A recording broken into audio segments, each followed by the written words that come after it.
Spam shadow bolts. I'm gonna.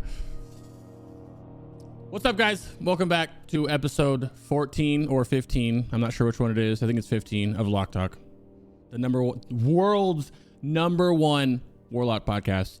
Simply because we're probably the only Warlock podcast. But I'm happy to bring it back. I know I've been gone for a long time. I'm pretty sure a lot of people know why. And we're back. This was never meant to be a week by week episode. It's more like phase by phase, or sneak a couple into phases. This is a very special episode as it's in cahoots with Warcraft Tavern. They've reached out to me to do some. We're going to show you their parsing tips, and that's where these two gentlemen come from.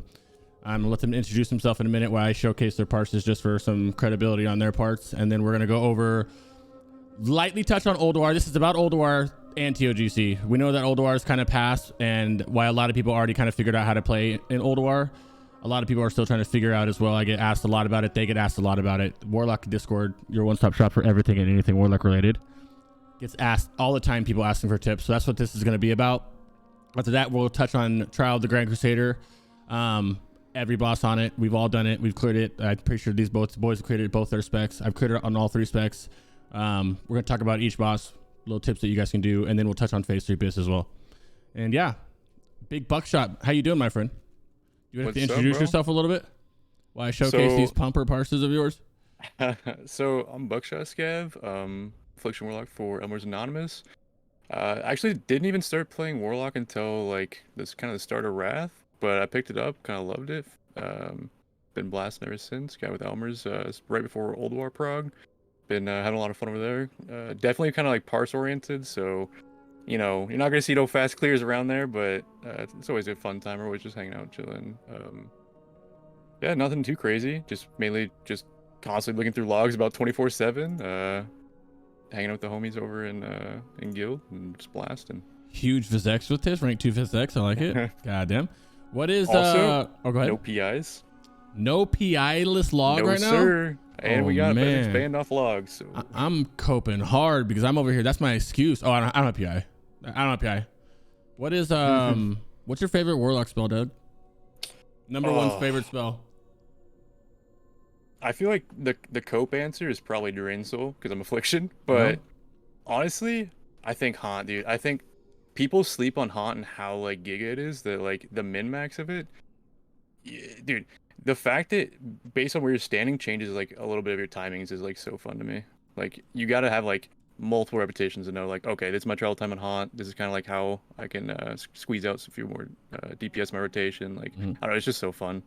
Plus, it's like giga damage amp, so. Do you ever play Demo, or are you strictly a app boy? So I will be playing Demo and ToGC for splits, unfortunately. But I play Demo a lot in 10 mans, usually on 25. We've got a couple, not like Nukin and another Affliction that plays Demo for us, thankfully. Yeah. But with ToGC, all the splits coming out, yeah, we touching some Demo. I played some Demo like early in X, and it was alright. I enjoy it, but Affliction just like really grabbed a hold of me. Nice. Okay. Big Nukin, how are you doing, my man? Big, pretty good. Big demo pumper over here. How you doing, bro? Yeah. Do you want me to like introduce myself real quick? Yep, go ahead.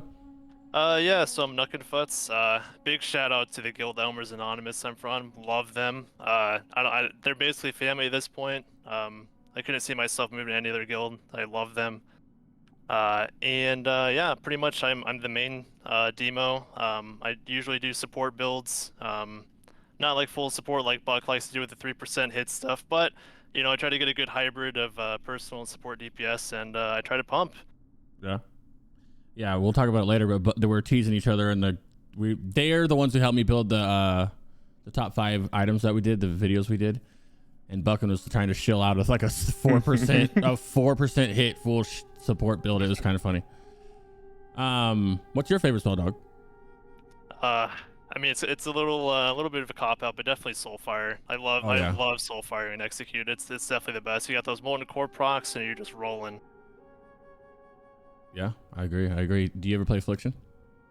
Actually, no, because I should clone a Warlock and do some Affliction, but I just haven't. I have like a alt mage and an alt feral druid, but I just haven't done the Affliction. And everyone wants the big packs, and they don't want anyone else doing demo, so I'm usually the main one.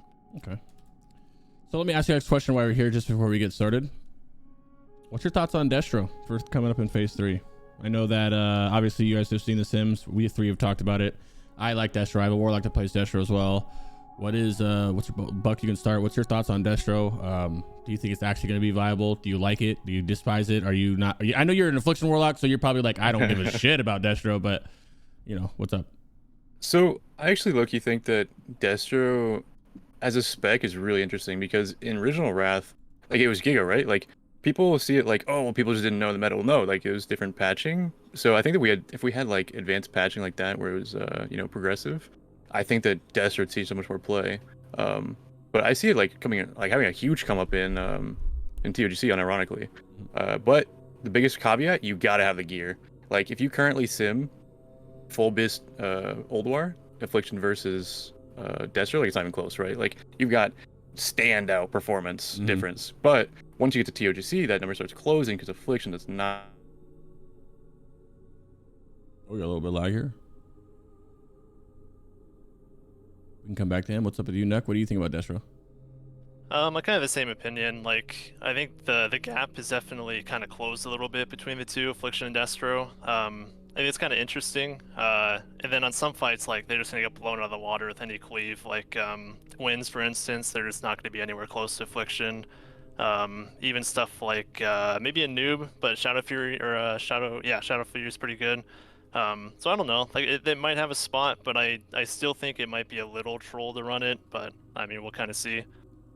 What do you think about, and because a lot of people correlate it to how there's a lot of people who don't like Affliction and they don't like the dots or whatever, and instead up till now they've been playing, they play DPS demo, right? Like they don't care about the support and they pump it. And now, how do you feel about that? Because you do DPS in it as well. Would you still just DPS demo over Destro?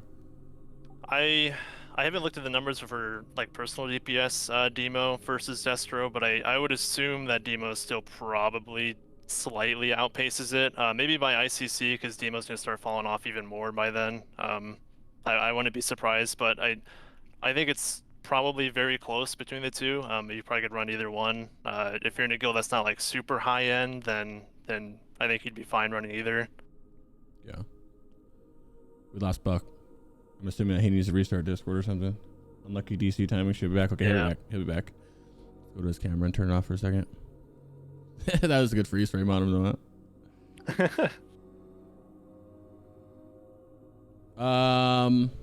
Let's go over this then. Oh, wait. So, the first thing I want to go over is this beautiful how to do maximum DPS in Parse High and Ulduar. This was done by, let me set up a timestamp for it. This is done from Warcraft Tavern. They have a whole list of people who, I'll link it as well. They have a whole list of people who worked on it that were all top ranks of their classes. R2 specifically is Nukin did Demo and Buck did Affliction, so that's where we're going. Obviously, we're only going to look at the Warlock ones. It goes by boss. You go to the page, you can click whatever boss you want, and you just go from there. So I want to just click each one. I know a lot of us know most of the things about Ulduar, but you'll be able to find some things in there. Switch to overlay. Oh, thank you. The cameras will be a little scuffed until he gets back.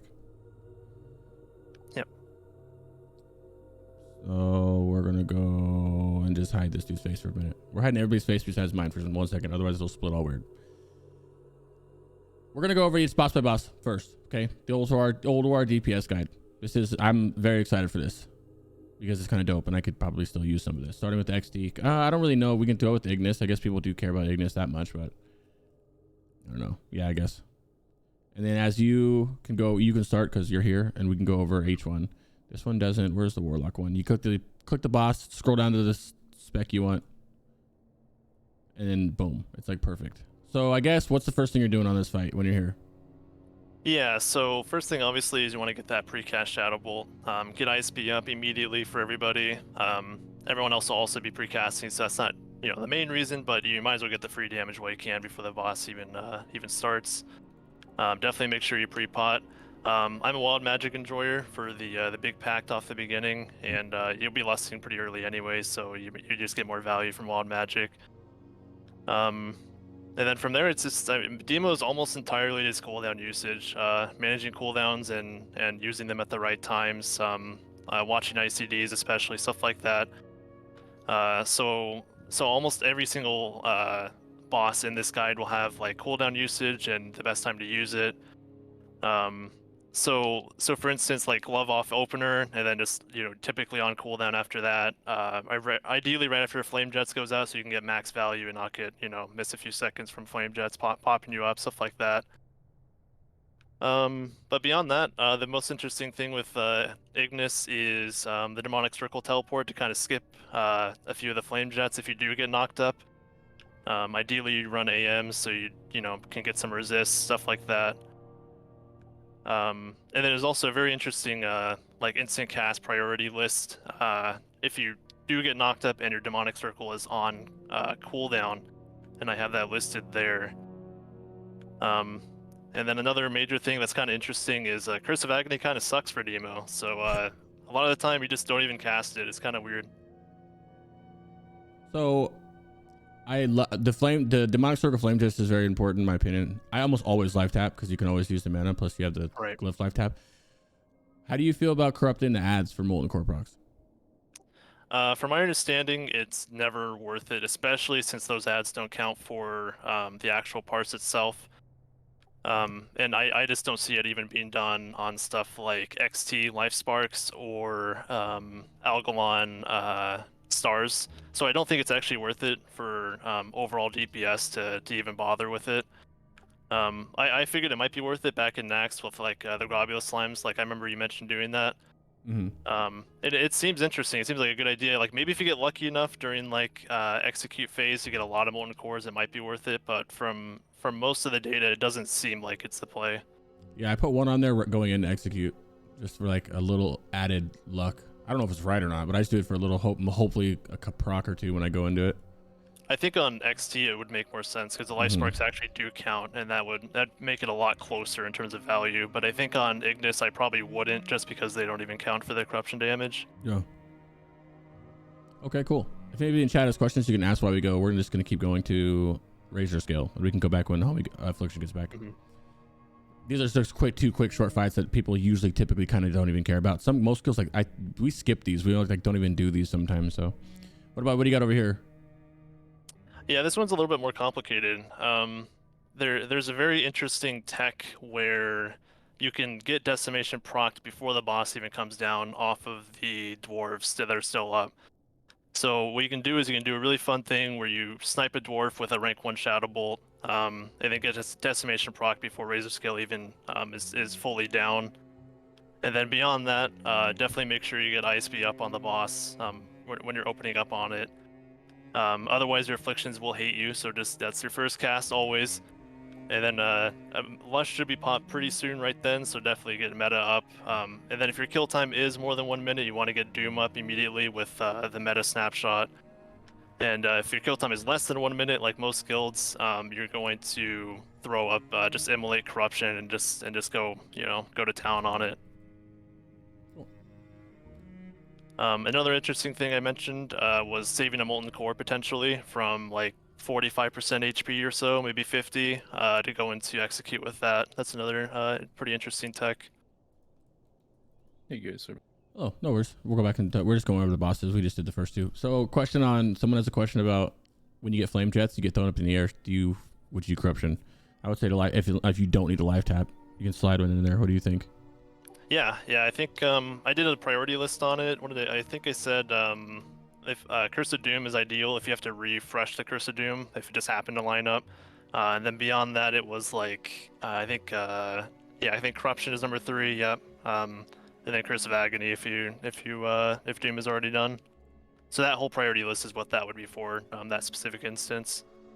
There you go. Let me pin this message real quick. Welcome back, Buck. Starting with this boss, we're just going over the bosses. We're going to touch on these ones, Kologarn and Ignis. I'm not Kologarn, but Razorscale and Ignis, even though they're kind of like some people don't do. If you want to talk about Affliction, anything that you would just go from there when you're thinking of parsing, 100% Sure. parse-wise. So there's a couple key standouts. One, I'm sure as Nuck has mentioned, like on Ignis, the key is like just not moving right. Like having that portal down and just like being able to blast full time and just maximize uptime is going to be like you're just straight up best way to parse. Outside of that, you're just looking to like first off, obviously never get locked out because you will just straight up just lose hundreds of DPS minimum.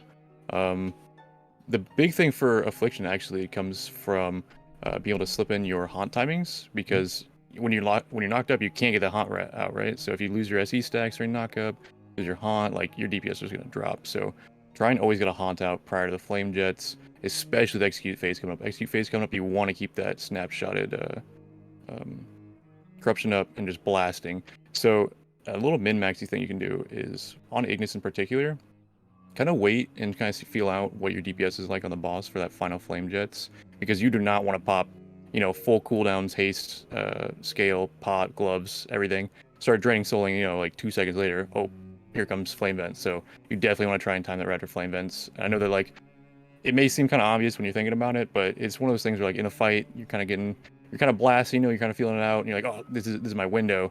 You really gotta like be disciplined about it, or you're just gonna take a huge hit during execute. But yeah, just uptime's key, really. And then having a double lust is honestly like huge. Double lusting Infernal's insane DPS gain. Razorscale is very like just plant and blast, because that fight's like what 45 seconds to a minute 30, and you just really want to maximize holding kind of your CD usage for that execute window, because it will be our biggest spike. Okay. And you say opener, normal, precast opener. What is your precast opener that you're using? Because I get asked this a lot from other people. Yeah, so I know that there's a couple variations that people talk about, and I know that Zephin's probably mentioned some as well that I've seen in his guides. I think that if you're doing a normal precast opener, it should always include travel times first, right? So Shadow Bolt, Haunt, and then you're leading up into your normal rotation with UA and Corruption, so that you get time for your travel times to start landing. It's basically free DPS, right? Because you're getting precast off, so travel time doesn't count any towards the fight, and everything's landing at once. And it's a very clean like transition. So it guarantees you got ISB up for the Corruption, guarantees that your UA and everything's going to be get that haunt landing on it and get those improved ticks on it, so it'll be great. And so kind of like just a quick rundown, just always Shadow Bolt, Haunt, UA, Corruption, Agony. With that order, you'll never have to really Agony then Corruption, for the simple fact that you'll always have Shadow Bolt landing, even at max range for ISB. Okay. And when are you popping your cooldowns after the opener? You So put your dots up and then pop them, or are you doing your cooldowns and then dots? yeah, so it's actually super interesting. Most bosses, you're gonna want to wait and hold those in for after your dots, right? Because the GCD only gets affected so much, so you really just want to be blasting Shadow Bolts out with that. I think that there's a couple bosses that kind of alters with. Anytime you're able to get Haunt up and ISB immediately on fight start, then you're looking to like really ramp that Corruption tick speed with that haste. But if you're not getting those ISB landing like on fight start, and you're not able to precast, then you're able to precast, then you should be kind of holding them, that we can get as much out of them as you can and not have to worry about like instant cast and like lowering the value of your haste. Okay. Nuck, I didn't ask you about that for Demo, but when are you popping your cooldowns for those that have skill? It's kind of interesting. Yeah, don't use scale. That much I will say. But beyond that, it's kind of the same idea. You want to get your dots up with your meta snapshot, like your Doom, your Immolate, your Corruption, etc. And then beyond that, you just pop cooldowns and then just spam Shadow Bolts and Incinerates. All right, sounds good. Buck, on Razorscale, we kind of went over, unless you had something else to say on Razorscale, Nuck. I don't know if we finished it. Outside of seeding ads and bringing it to the boss. So actually for Affliction, it's great if you're able to have ads alive for about like 3 seconds before it comes down, and they're kind of healthy. You can get some really good eradication procs, lining up with trinket pop procs with just some corruptions on the ads. If they're gonna die, within the first like 1 second of the boss pulling down, or they're dying as the boss coming down, it's not really worth the global, because if you have to move for the range of them, also like you really want to be in the standard spots of like you're not gonna get knocked back sort of thing. Infernaling is like also one of the largest DPS increases, because anytime a fight is short, like your Infernal's just blasting. So you really want to get that out there. If you only have one lust, you definitely want to get it prior to the lust, because it's like I want to say on a short fight like that, you're looking at like 500-600 DPS gain just from lust. Like it's dumb. Like they really just do blast. And I will say though, I noticed a lot of when I'm going through logs, people are like, I kind of need help on this. Like, what can I do to improve? A lot of it is haunt up time. Like, you gotta just work on those travel times, and it's really weird on Razorscale, right? Because you really want to play max range so you don't get knocked up and you avoid it. So you really want to make sure to be watching for your haunt timings and make sure you just have 100% uptime on that. and always save your haste, your scale, your speed pot. Always save it for execute. It's just the highest value we're gonna get out of it. Cool. Perfect. Did you have anything you wanted to add to this, Nuck? Yeah, what came to mind was I forgot to mention on Razorscale when the 50% wing buffet comes up, you definitely want to try to get a bop from a pally because you'll be in melee range from Immolation Aura and you don't want to move, you don't want to waste a global on a summon, teleport. So if you can, try to get that hand of protection out. Beautiful. Okay, next up, you want to go XT. Nuck, you want to take this one? Anything? Yeah, anything? see. What's interesting with this one is you can get this situation happening with life sparks where you can just infinitely cast soulfires off of them. You'll be doing this weird thing where most of your soulfires are going into XT, and then you have like, let's say, 2 seconds left of decimation, and then you see a spark within 40%, 50%, something like that.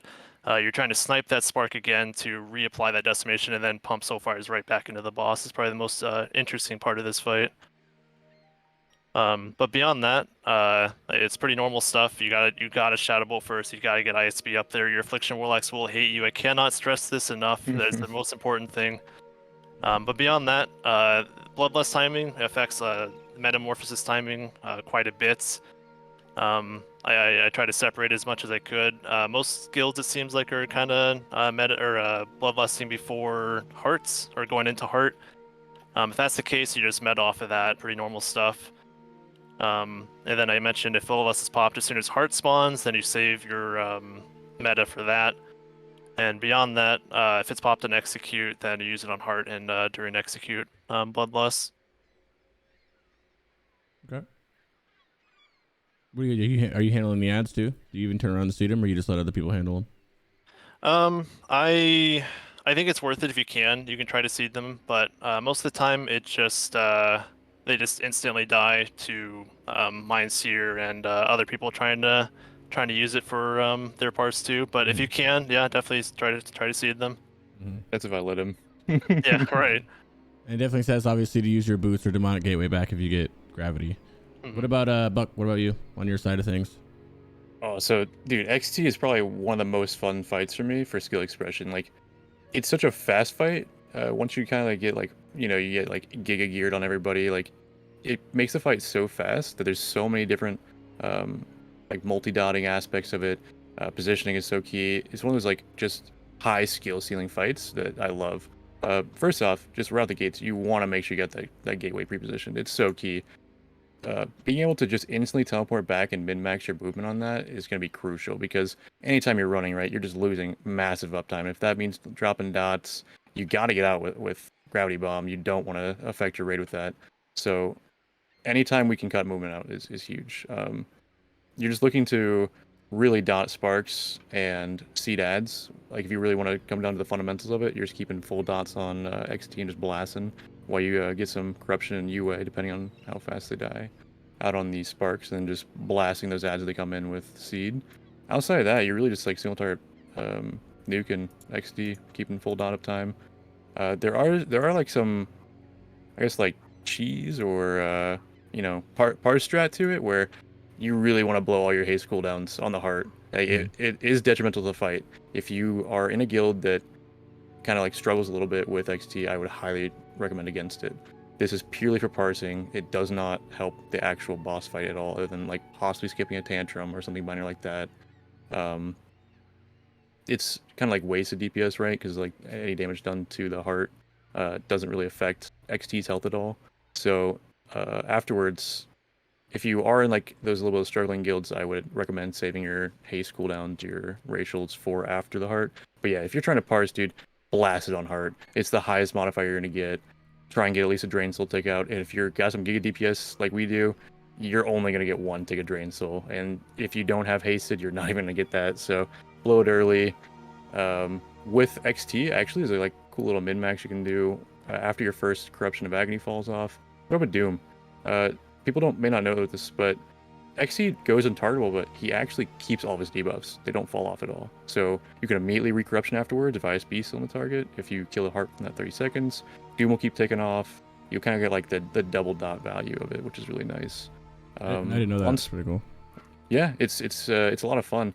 And with XT in particular, the sparks, we want them to live. Like, it's a little bit scummy, right? But we want to be able to just corruption UA and just let them just fall off as soon as they're dying, kind of thing. But you know, if you are like needing some more DPS on sparks, keep people alive, like definitely just throw in some shadow bolts on them. Cool. I like it. Next up, Kologarn. Any Cole?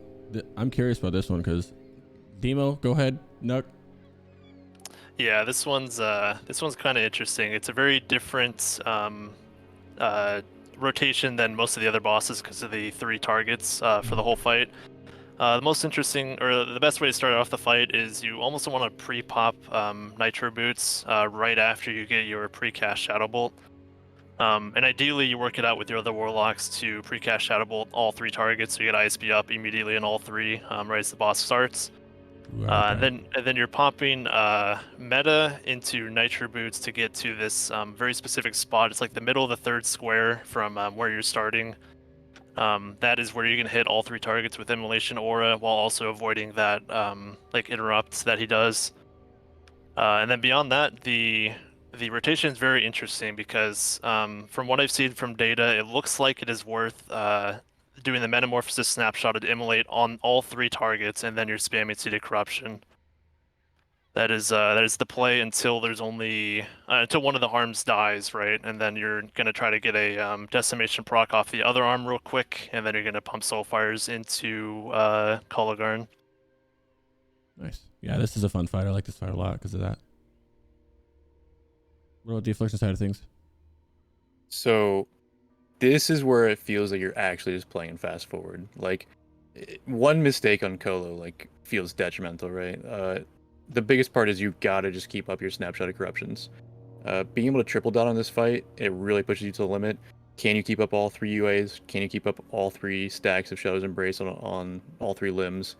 And can you just like nuke as fast as possible? One of the biggest things is, I know it's going to be mentioned a lot, right? Infernal is going to be huge, but on this fight in particular, the fact that Infernal cleaves all 3 limbs, and you get that just single target blast out of them, like, it's so huge. Like, I had a 2.8k DPS Infernal on one of our pulls. Like, it's just so dumb. But it's also a fun little thing. You want to swap out your Glyph of Haunt for Corruption, because the value of keeping up Shadow's Embrace on all 3 targets is so big that you don't ever want to drop it. And honestly, keeping Haunt up for an extra 3% on Kolo, you're really not going to see that much DPS gain out of it because it's only that one target of the 3 you're blasting. And so you want to swap out that one for Corruption, get some more Nightfall procs, keep the Shadow's Embrace going. It makes it just feel a lot smoother going through all the limbs and keeping up those snapshot of Corruptions. And always try and keep your Haunt on Kolo himself, because ideally, if you are blasting those arms too fast, like, it's gonna hurt, right? Like, those arms gonna break, half your rate's gonna die, all the melee's dead, rebels everywhere, like, it becomes a mess. So you definitely want to try and get some prio damage on Kolo with that Haunt. And Vale just linked the multi-target. What helps me a lot is I couldn't log in and get it, but it's a frame for weak aura that lets you click or mouse over the bosses for like this fight or Mim and stuff like that. So it's really nice. I will say, I wish it had mouse over, but I have to click it individually. I know that I think the API doesn't support mouse over because it would almost basically just literally be boss frames. But it is a lifesaver. I do have to click it now that you said that. Yep. What? Yeah, Affliction's much more complicated than Demo in that fight. You're just seeding, dude. That's all you're doing. You keep your immolates up, or you're just seeding. It's the best time of being Affliction, in my opinion, is when you get the multi-dot. That's the funnest part of being Affliction, because you don't get a lot of instances where you get to do that. You have instances where you can corruption some things, but a full like phase, the last phase of Mim, something where something's up for so long and you can just sit there and chain do it. That's why I like, or like Beasts of Northrend phase 2, those worms. I love that. Like something where you can sit there and multi-dot everything the entire time. I love it. Dude, that's why I'm so excited for ToGC. It was so fun. The skill expression is just so good. Auriaya, however you say her name. Demo. I love this fight as Demo. If you don't get clapped out, talk about it. Yeah, ideally, you just tell your whole guild to not touch those ads, and you just seed the whole fight. That's what you want to do. But no, most of the time, the guild is gonna either instantly kill the ads with you, or if you're lucky, they might just be like, all Warlocks this week, all melee the next week, stuff like that to kind of share the love on the parse. But ideally, what you're doing is we personally reset the boss, so that way we can start right on top of the boss. You can pop meta and immolation ore and then try to seed as much as you can. You usually get like 6 or 7 seeds off. And then once there's only like one other add up, you just kind of going back in your normal rotation. But I mean, it's not a very complicated fight from there. You're just normal rotation. Ideally, you get a hand of protection right off the bat too, because you are almost for sure going to take aggro on those ads with all the AoE damage going off. But beyond that, you're just popping everything on cooldown. If you are a human, you can what's the word? Human racial the fear from Auriaya if you don't trust your priests. I usually save for second fear if you are hitting second fear with your guild. If you aren't, then you might as well just pop it early. It could potentially save some other people to get mass dispel instead of a pet, that sort of thing. Mhm. But yeah, pretty simple fight for Demo, really. It's just a fun one. Yeah, you can portal and portal back if you get feared far away. Yeah, if you get feared that far, it's over. Your parse is done. Hopefully that doesn't happen. Yeah. What about the affliction side of things? So, first off, you want to beg your demon to not meta and seed for like the DPS difference. You want to just be doing the same Good thing as luck. demon, really. I know, dude. It sucks so much. I'm looking at him like, well, all right, well, Nukin just doubled my damage on ads. That's where so that's where we shine. That's what we're looking for. We're like, oh, what? Yeah, it's disgusting. Yeah. Yeah, definitely want to do the reset. Honestly, if your guild is not having like a split kind of thing where it's like, oh, this week, let the Warlocks do their thing. Next week, no Warlocks can touch them kind of thing. You're really not going to get much ad damage off, and your probably best bet is pre-potting wild magic.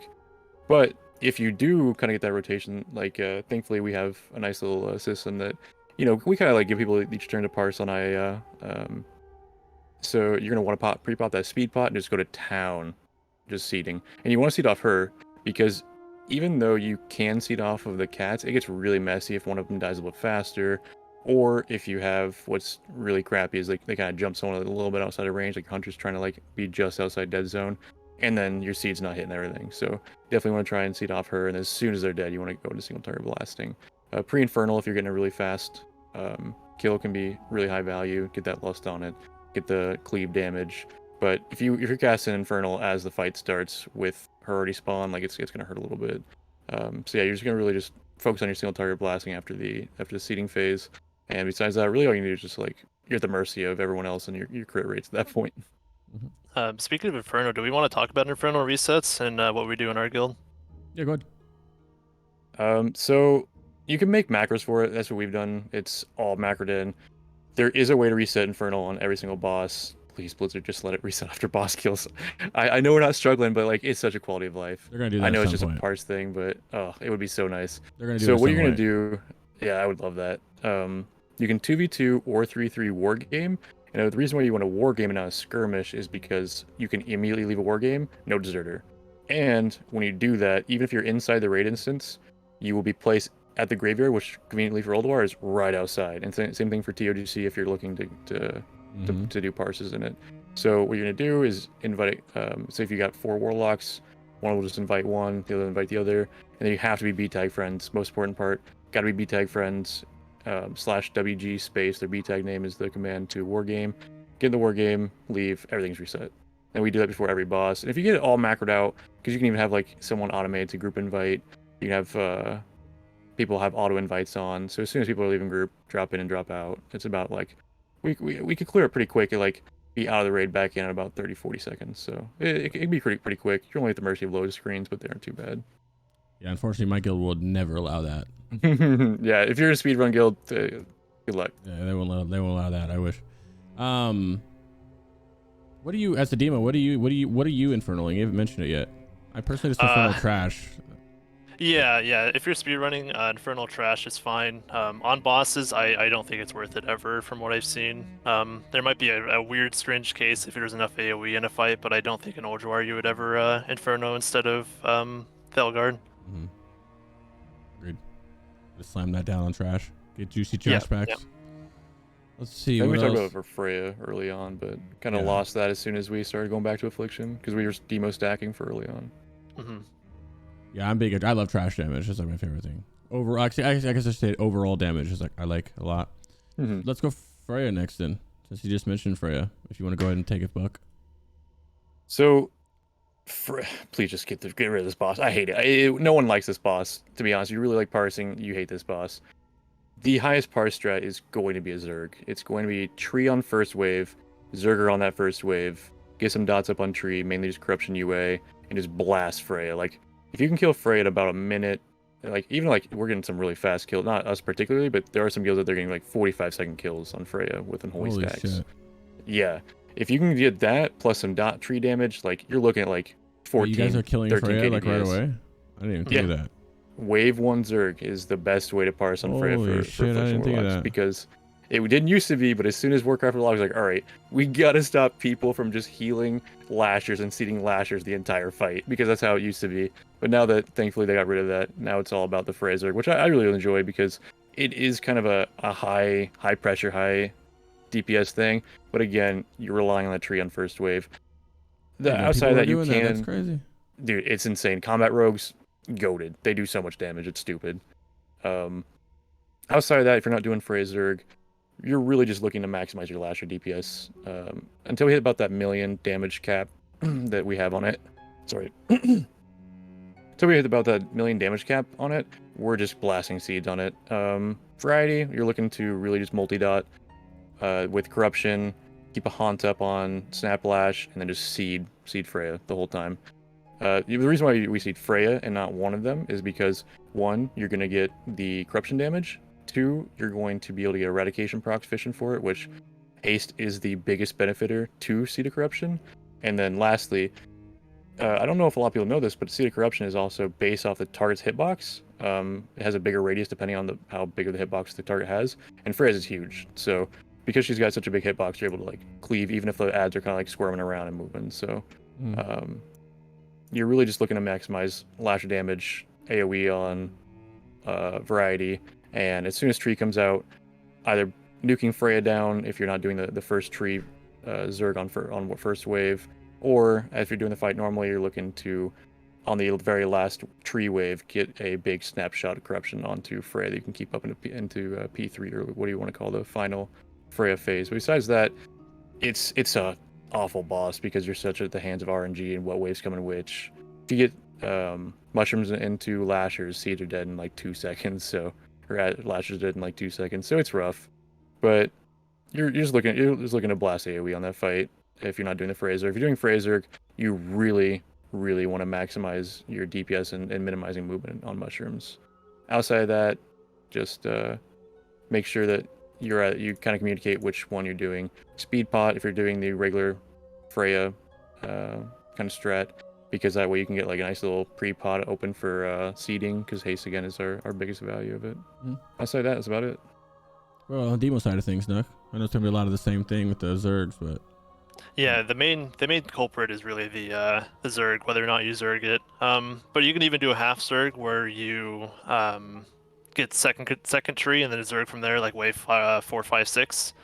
That's also okay. But I mean, ideally, it's pretty much just the main Zerg at this point. You kill the boss so fast, you can kill it in a minute, under even a little bit less than a minute. I've seen from some guilds.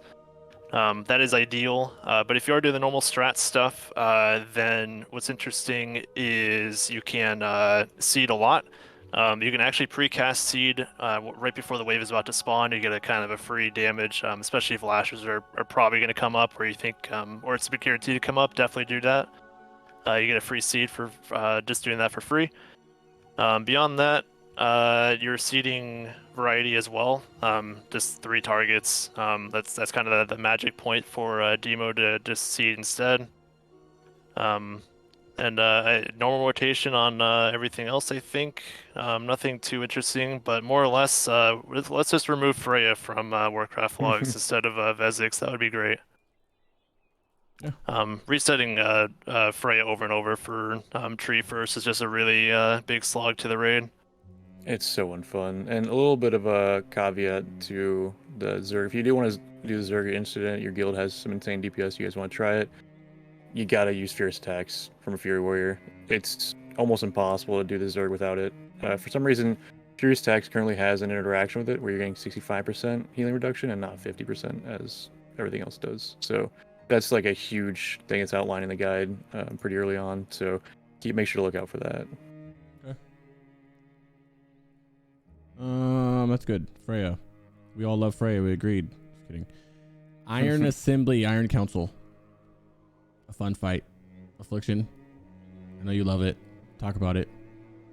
So it's fun if you're not killing the boss incredibly fast. Like it is pretty fun, but when you're at the mercy again of bosses that use damage amp abilities on cooldowns, it cannot I cannot have any more less fun on a boss.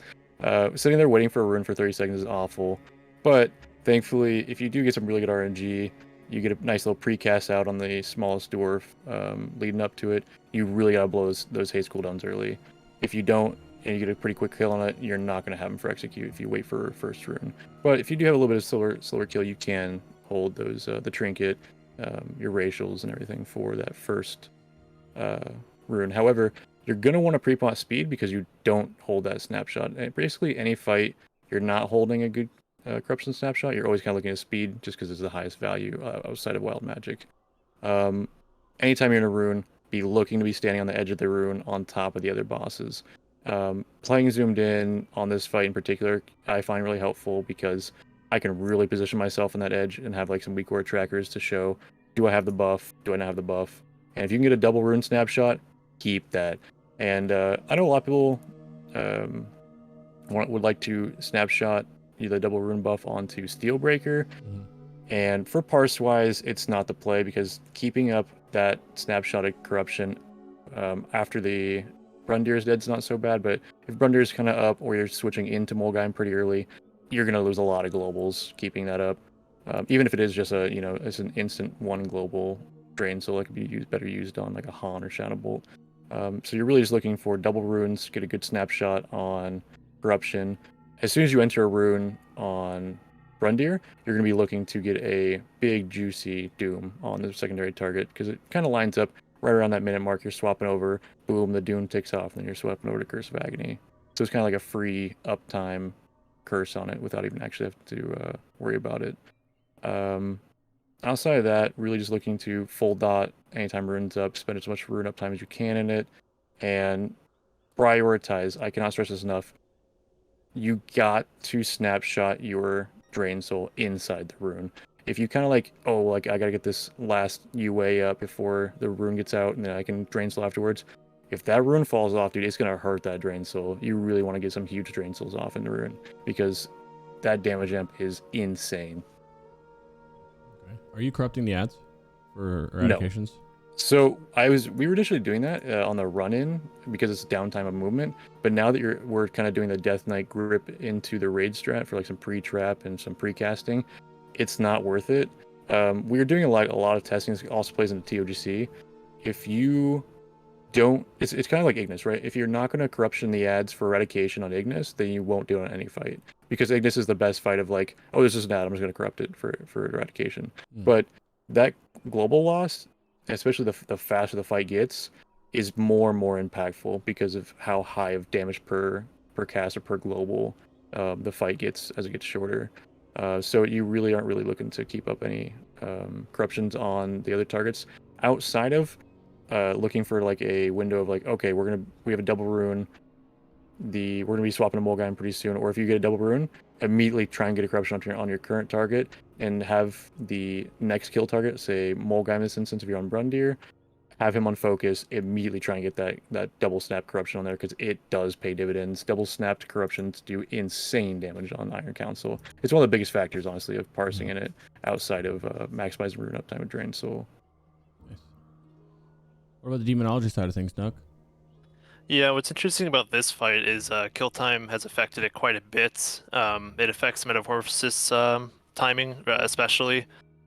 So now what's happening is if your kill time is around like, 210 or something like that, you're actually saving Metamorphosis until Steelbreaker's up with Rune and Lust and all that. So you can't even do double meta anymore like back in the day when the kills were around like 230 and stuff like that, right? So that kind of sucks. Makes parsing it a little harder in some ways because of that. But but that's kind of the main interesting thing about it. And then beyond that, you're kind of at the mercy of when Molgai wants to rune a power, and that's always a fun one too.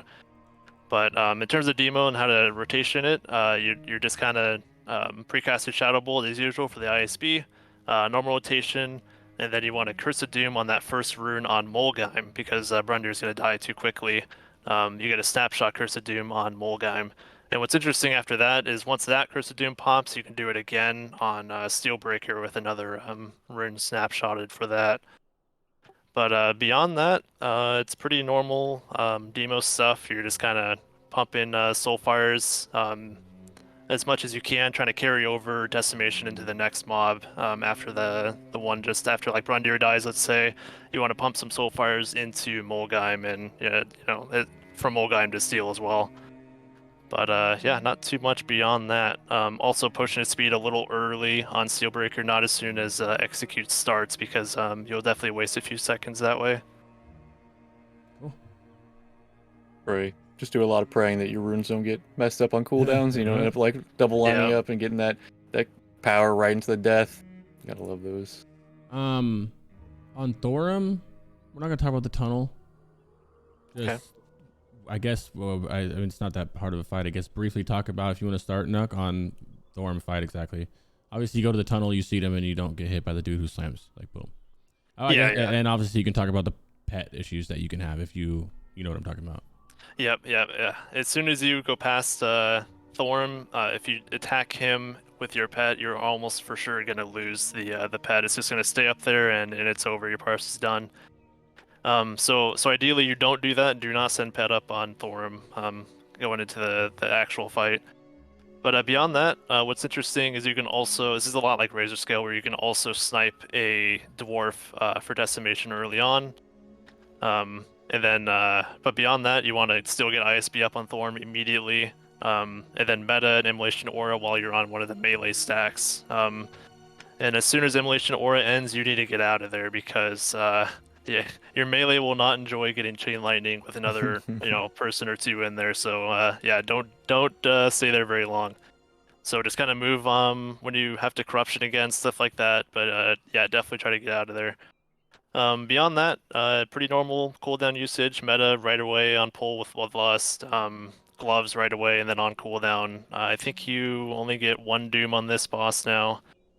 But yeah, in a lot of ways, it's very similar to Razorscale. It's kind of a longer Razorscale.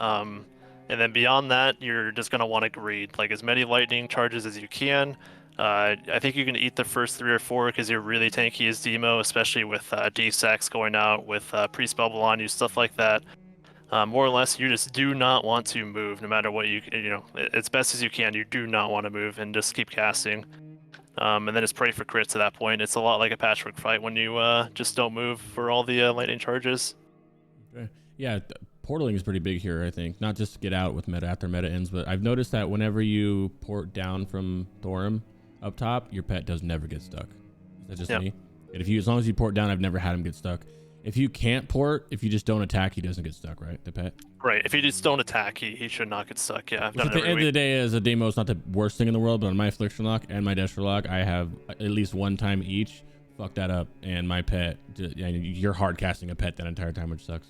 Yep, and then your parse is over. Yeah. What about Affliction? You can add anything to that, Buck? I know it's not an enhanced fight, but So there's some degen play that goes to work here. There's an interaction with tricks in Warcraft logs that I'm pretty sure a lot of them get caught, but it's kind of like a gray area. But if you get a tricks corruption onto Thorim before he jumps down, none of that is logged in Warcraft logs. So you get the 15% increase tricks damage on your actual corruption the whole fight. This is like a cheese thing just for Warcraft logs, keeping the Affliction Warlock out and having him tricked prior to. You can do the same with Doom. You can get a pre-tricked Doom out while you stand up on the pedestal as the people are going to be jumping out, kind of like time it so as he jumps down, it kind of blows up. Really, it's kind of the same thing. You're just kind of looking to plant and blast. If you can, call for a cooldown if you are able to have your healers kind of like freely use them on you so you don't have to move for some of the early lightning charges. but at a certain point you will just die. But yeah, the biggest thing is just kind of like the parse cheese of getting tricked from the arena Can that be prior to DQ'd? coming down. Someone mentions it might be able to be DQ'd.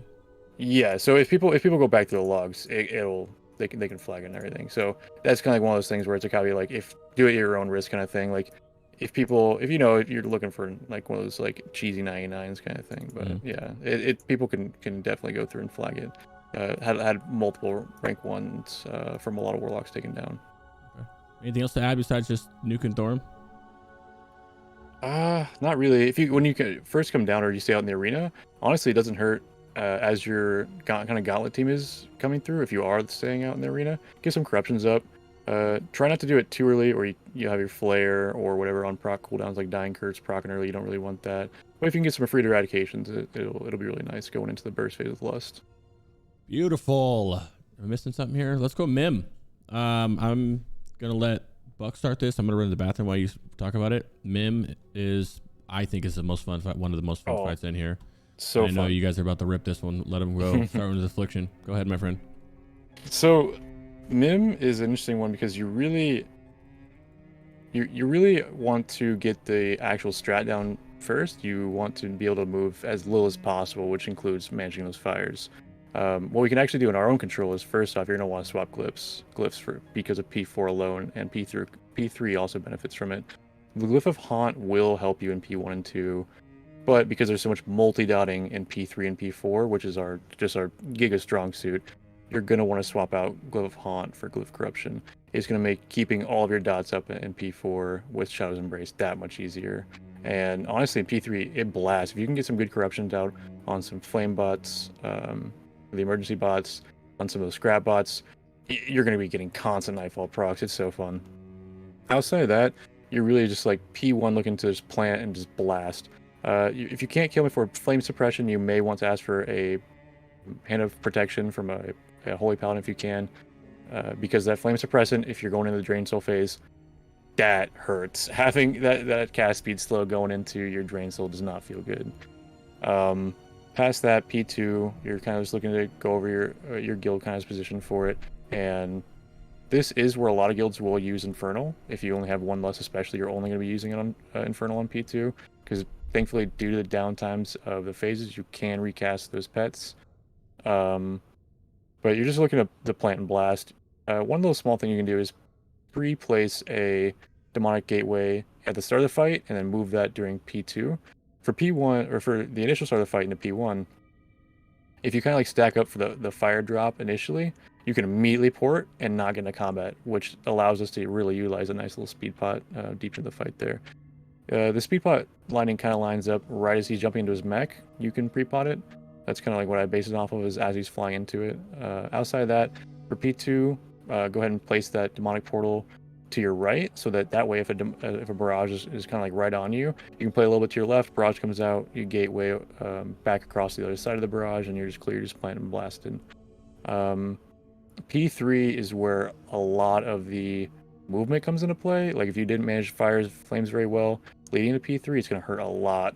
But thankfully, we can multi-dot while we're moving along in those scrap bots, those emergency bots, and the assault bots. If you're looking to mainly parse, you're going to want to keep full dots on head and just spread dots as much as possible. Corruption UA is going to be your best friend on that one.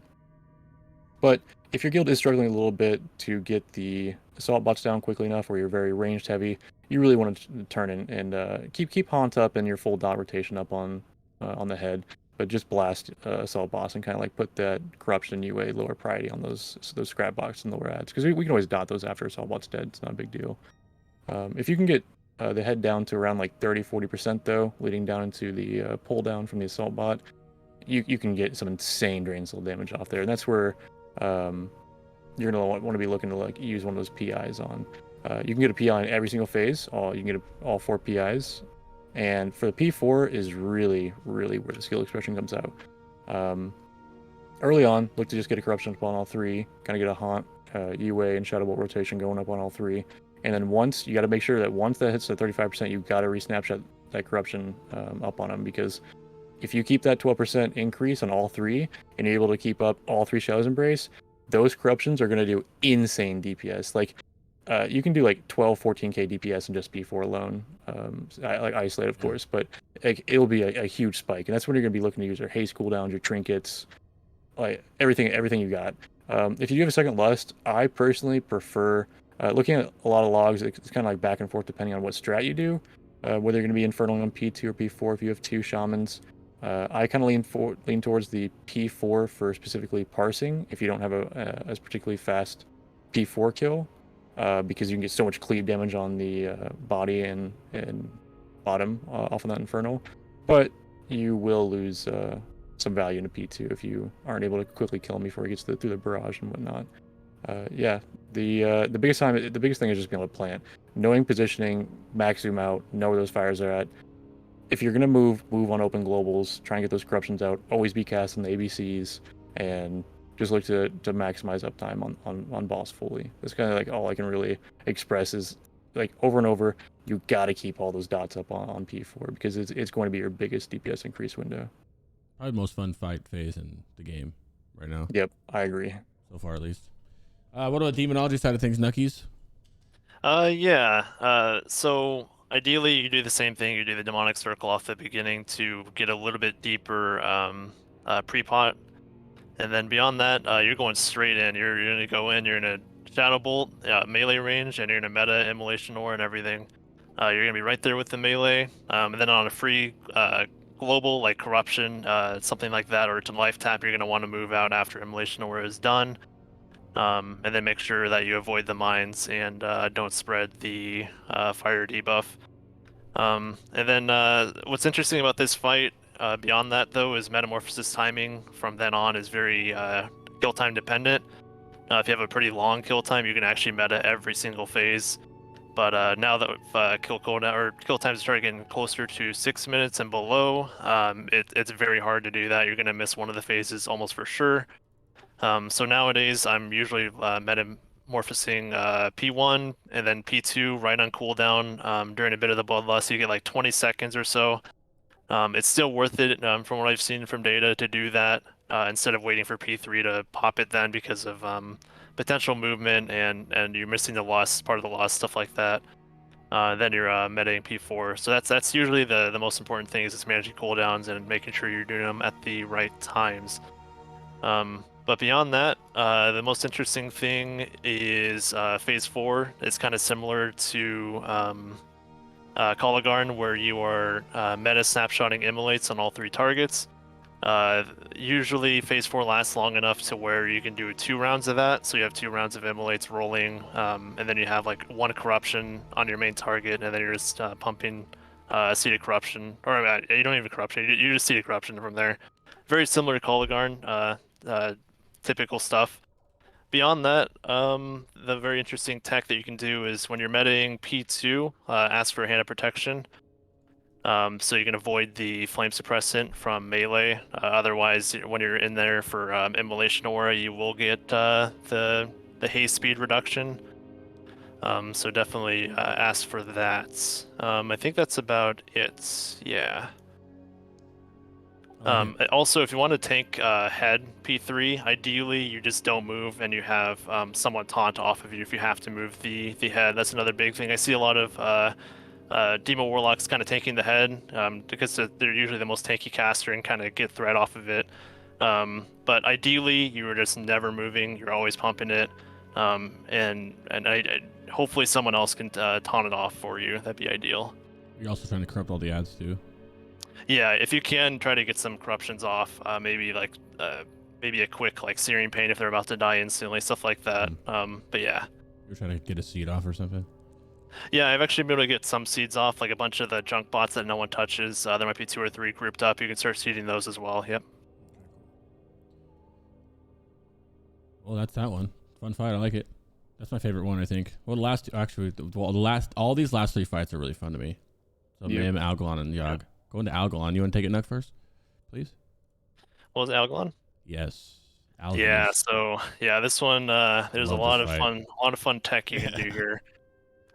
So what's interesting with this is you can precast Shadow Bolt on Algalon to start the fight.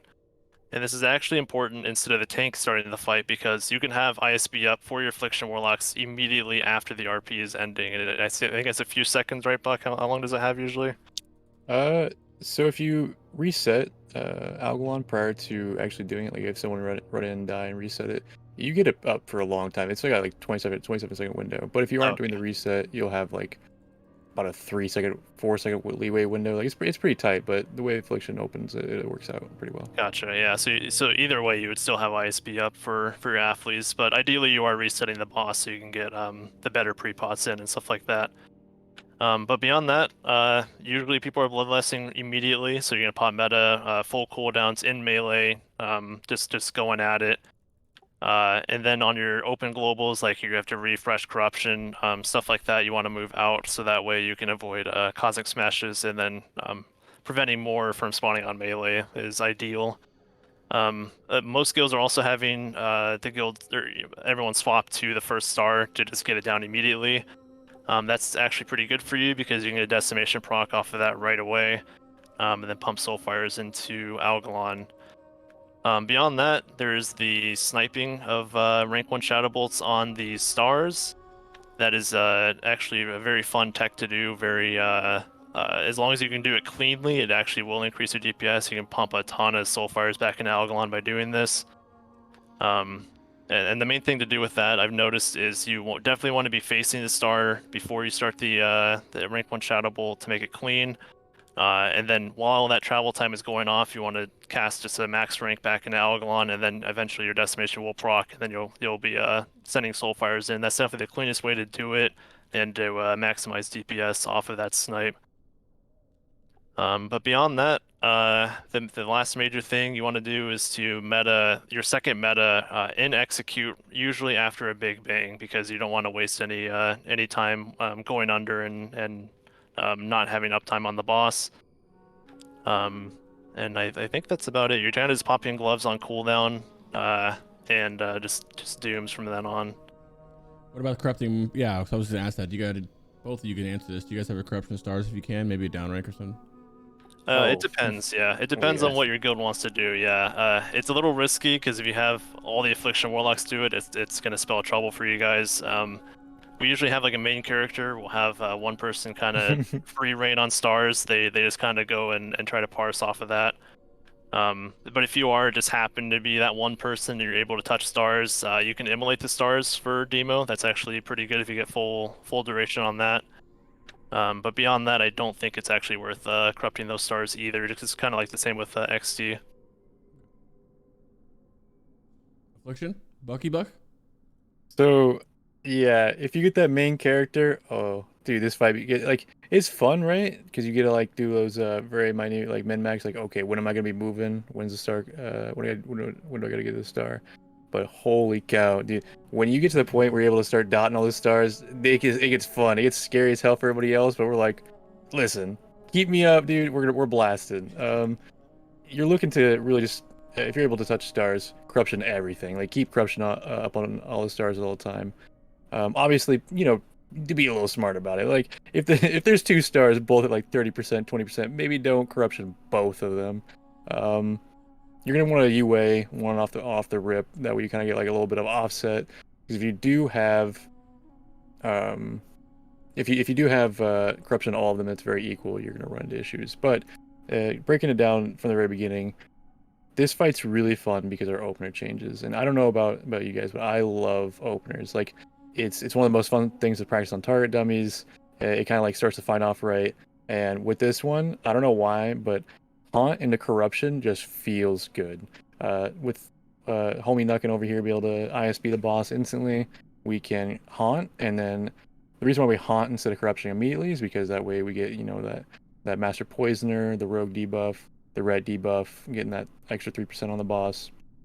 And then looking to immediately Corruption after that. And on that, you're going to be looking to use your gloves, your scale, your haste CDs on that with a nice little pre-pot wild magic if you did get that reset. If you don't get the reset, don't worry about it. Save that pot for execute. And why we do that instead of waiting till after we go through our whole opener is that opener corruption, having that fully hasted gloves plus pre-pot, and then on top of that, having that scale, it ticks fast, and we get insane eradication uptime early on in the opener. Going on the UA, COA, you kind of like breeze through it, and you're just blasting Shadow Bolts after that. You see a lot of the top logs doing it. I know I went through a lot of them pretty religiously trying to figure out what kind of openers they're doing, because openers are so hard to figure out in some of these fights where you have an Algalon where kind of like the fight doesn't start till like a tank gets hit, so you really have to like look into like, okay, when does these cast timings kind of line up. So after I saw that opener, look to really position yourself. If you're not able to touch stars, position yourself near a black hole at all times, so you can minimize your movement whenever that big bang comes out. If you are looking to dot all those stars and really blast, you're going to want to position yourself with a portal more towards the front left, or whichever star your group is killing first, and not going to be getting dunked. So I know some groups will also do that front right one. Get a demonic gateway over there, or summoning portal, so that you can quickly get over there. And then you really want to be positioned in the middle so you can reach all the stars. Some of them, they drift real far, and they can be really obnoxious, but if you start dotting on the back ones, it kind of like evens out and works out a little bit nicely, because you don't need to worry about uptime on them as much, especially if you get a UA and corruption out on them. Ideally, you'll have a hunter or a boomkin or just someone else kind of finishing off the stars, so you're just looking for full uptime on them. Unless, like, obviously, if it is going to be a wipe, because you will wipe the raid if you do this. Like, especially if you didn't talk to your raid leader ahead of time, you're dotting all the stars, you will kill people. Like, you are going to wipe if all those stars blow up at once. Especially if you have like 2 at once, you're probably having a couple people die. 3 at once, pretty much the whole raid's dead. So outside of that, you're really just looking to plant, maximize uptime on boss, keep them set focus, even if you're dotting stars. And kind of like a low key one, I think that people kind of sleep on is, dude, kick the constellations, man. Like, we have a kick, it's OGCD, it's free, it saves lives. I know your fire mages are gonna love you for it, because they're not gonna get they're not gonna get, what is it, collapsing stars straight into a constellation hit and just die. So get it kicks out anytime you can. 30-second CD, it's a little bit long. If you're only dotting Algalon, not worrying about stars, set a constellation focus. Like, come out of a black hole, set them focused. Just keep blasting, free kickoff cooldown. Leading into P2 though, it's very important you do not position on those black hole timings that are gonna come out, because if you are planting your blasts and you forget about them and you get sent down, you're gonna be really unhappy, because you're in execute phase, maybe you just popped all your trinkets, maybe your infernal's up, it's gonna spell disaster. So don't do that. Kind of look and know that, okay, 24%, 25%. I need to be pre-positioned coming up into execute phase. I don't want to have to move it during execute phase. I just want to be blasting right here. Don't stay on those cardinal positions where they spawn at, where they're located, and get Infernal out, around that 1 minute timer before the boss is going to be dead. And outside that, you're just looking to use your trinkets kind of sparingly.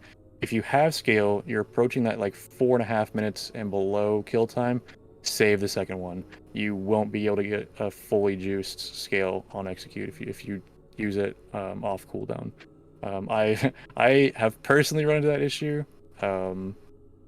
If you are kind of like a longer kill, kind of like that 5 minutes, kind of pushing towards that rage timer 6 minutes, go ahead and use it off cooldown. You're probably only going to get 3 uses, so you're pretty safe after that 4:45 point to be able to get that third one in during execute. Outside of that, Infernal 1 minute, blast in single target, make sure to corruption and just shadow bolt the first star if your group's killing it immediately. I know there's a Doom strat, so make sure if you're getting the Doom timer off, you get positioned so you don't have to move all over trying to find the star to Doom it. Outside that, yeah, just keep corruptions up, UA, blast boss, make sure to have them focus, and keep full uptime on them with haunt and everything. Nice. Snap pointed out where you can use globals, kind of started moving closer to black holes on an instant cast, just so you have less app time.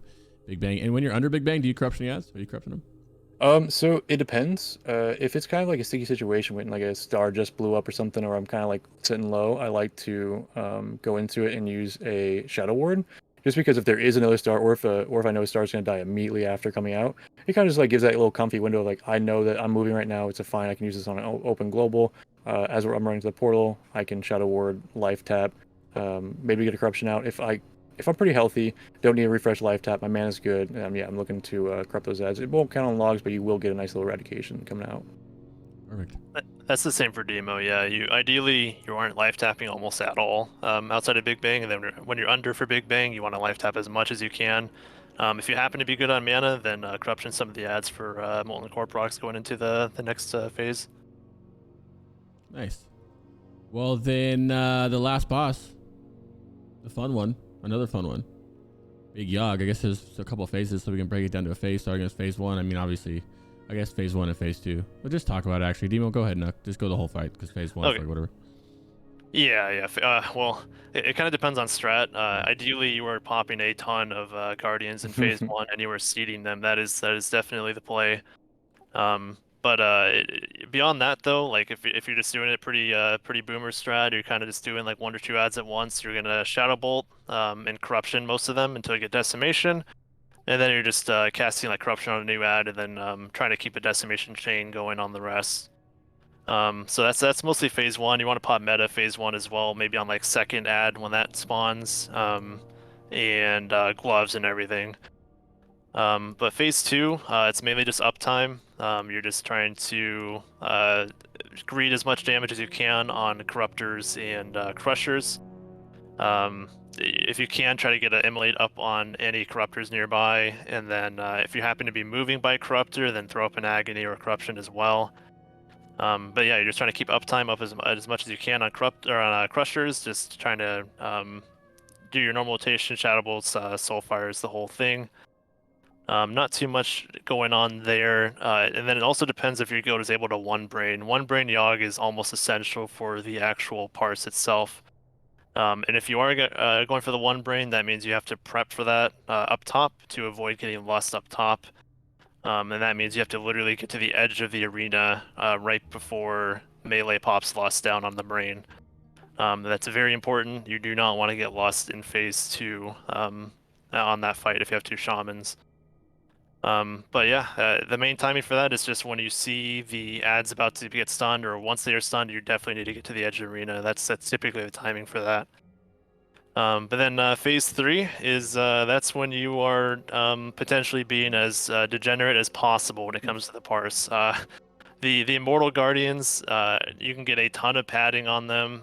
Everybody knows about this. It is what it is, but the main time is once they're after first beacon and they start coming back. That is the time when you can just giga degen, just seed, meta, everything, just pop everything, and then you are seeding them until they are all the way back down to 1 HP. That is definitely a little grief for the raid because you are not damaging Yogg as much. But if you want the top parse, that is the way. I'm just imagining getting yelled at right now. Yeah, that will get you yelled at, but it is what it is. Yeah.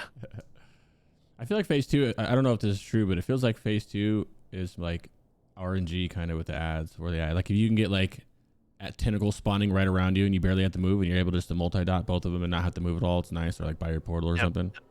There is definitely a little bit of RNG, especially for Affliction. I bet that affects Affliction a lot more than Demo, but yeah, that there's a lot of RNG there. Yeah. With meta, when you're turning your back, are you seeding? Like when you have to turn off the spear, you're just seeding. Well, you're seeding all the time, no matter what, aren't you? Well, it kind of depends. Like the first, I think it's like the first 2 or 3 gazes while you're waiting for that time to happen when the first beacon. Ideally, you have enough sanity to just eat those. You were just eating those. If you have like 70 plus sanity, just eat those first 3 gazes. Just don't even turn around. But if you have to turn around, yeah, seed is the play on the Immortal Guardians, and then after that, it's almost entirely just seeding until there's only like, let's say, 1 ad with any health left. Then yeah. Cool. AFGodX, aka Buck. So P1, it gets a little dicey, right? Like if you're doing this seed strat, again, I'm gonna harp on it. I think that not enough Warlocks do it. Kick those ads, dude. Your melee cannot play the game. I've done this strat as a melee POV.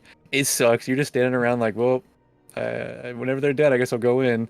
Like they cannot touch them. You'll have a shaman kind of interrupt going, but like if there's 3 ads up at once, dude, get those kicks out. Like if not, your healers are gonna be under a lot of stress, or you'll just die. One of the two, especially if you have debuff. Outside of that, P1, you're really just looking to blast seed. They die so fast that we're not even bothering with Curse of Agony. Honestly, a lot of time you don't even need to UA it. But if you are going to have them up for a little bit, get that UA out if you're going to get full uptime on it. Make sure to get Haunt out pretty much ASAP after Corruptions. And we're not really worried about like, that extra 5% crit or whatnot, because we're getting very little value out of a lot of our dots here because we're just blasting with Shadow Bolts. If you do want to like go the full min-max route, if the travel time of Shadow Bolt's not going to reach it, throw in a Searing Pain. You can also pre-pot a Flame Cap, just like Demo does. Demo gets a lot more benefit out of it, obviously, because Soulfire. But we can get a little bit of benefit from the Searing Pain snipes. But going on to P2, once you get a clean transition, having a gateway set up kind of at the mouth of Yogg is going to be really nice, because if you're constantly moving around from his left side, his right side, to the back side, all the way back to the front, to kind of like meet melee, you're just going to have so much downtime if you have any of the adds up from movement that you want to eliminate as much as you can. And one of those things that I think is super underutilized, you can go into Yogg's bubble a decent amount before you're kicked out. Like, you can kind of like play right inside that green bubble around him and really min-max, like kind of like a Spider-Man situation where you're trying to hold back like the train, right? You can get inside there and you can get like 2 adds on either side of Yogg if they're just within range and not have to move at all, and it's amazing. P2, you want to maximize that Crusher DPS. It's become more prevalent as we kill it faster, especially if you're one brain phasing, because you only get those first set of adds after like the initial ones. And so if you got to move a lot to get in multi-dot range of the Corruptors, or if it's out of multi-dot range and you got to like move back and forth to keep your dots up, it's not worth it. You're gonna lose too much uptime by movement. Just go ahead and plant Blast. You do have time here if you use your Trinket and your gloves in the very opener with Siege, with Corruption up on those Guardians that come in on P1. You'll have uptime. Basically, use gloves off cooldown. You want to have full uptime on those gloves as much as you can. Especially if you're blasting a Crusher, you get a lot of value out of it. If you are able to get in range of a Corruptor and a Crusher, especially when you're open globals, right? Curse of Agony, Corruption, anytime you have to life tap, like those are all free times we should be looking to get into good positions. And that applies to all fights, right? If you can move on those globals and make it high value, you will see your parses, you will see the DPS difference. You will actually feel like, okay, this fight kind of just flows a lot better. And Yogg P2 is like one of those fights where it really hammered home when we were working on Prague that like this is a very important skill to have going forward in Wrath of Lich King. Kind of in Nax you didn't have to worry about as much, but especially in ToGC and onward. Then heading into P3 after you kind of get blasting on those adds, you're just kind of standing around waiting if you have a pretty high DPS group. You can start precasting Shadow Bolt as soon as the boss starts getting around that 30% point, because it gets a little bit of travel time. Depending on where your raid stacks are, like ours likes to stack on the back of Yogg, you can really pre-position inside that bubble to minimize the travel time of your Haunt and everything, which is really big for keeping up that Shadow's Embrace stacks, the Haunt debuff. And like Nukin said, you want to be seeding those adds. It's not good. This will hurt your raid DPS on boss. This will actually wipe you if you don't have enough DPS on Yogg.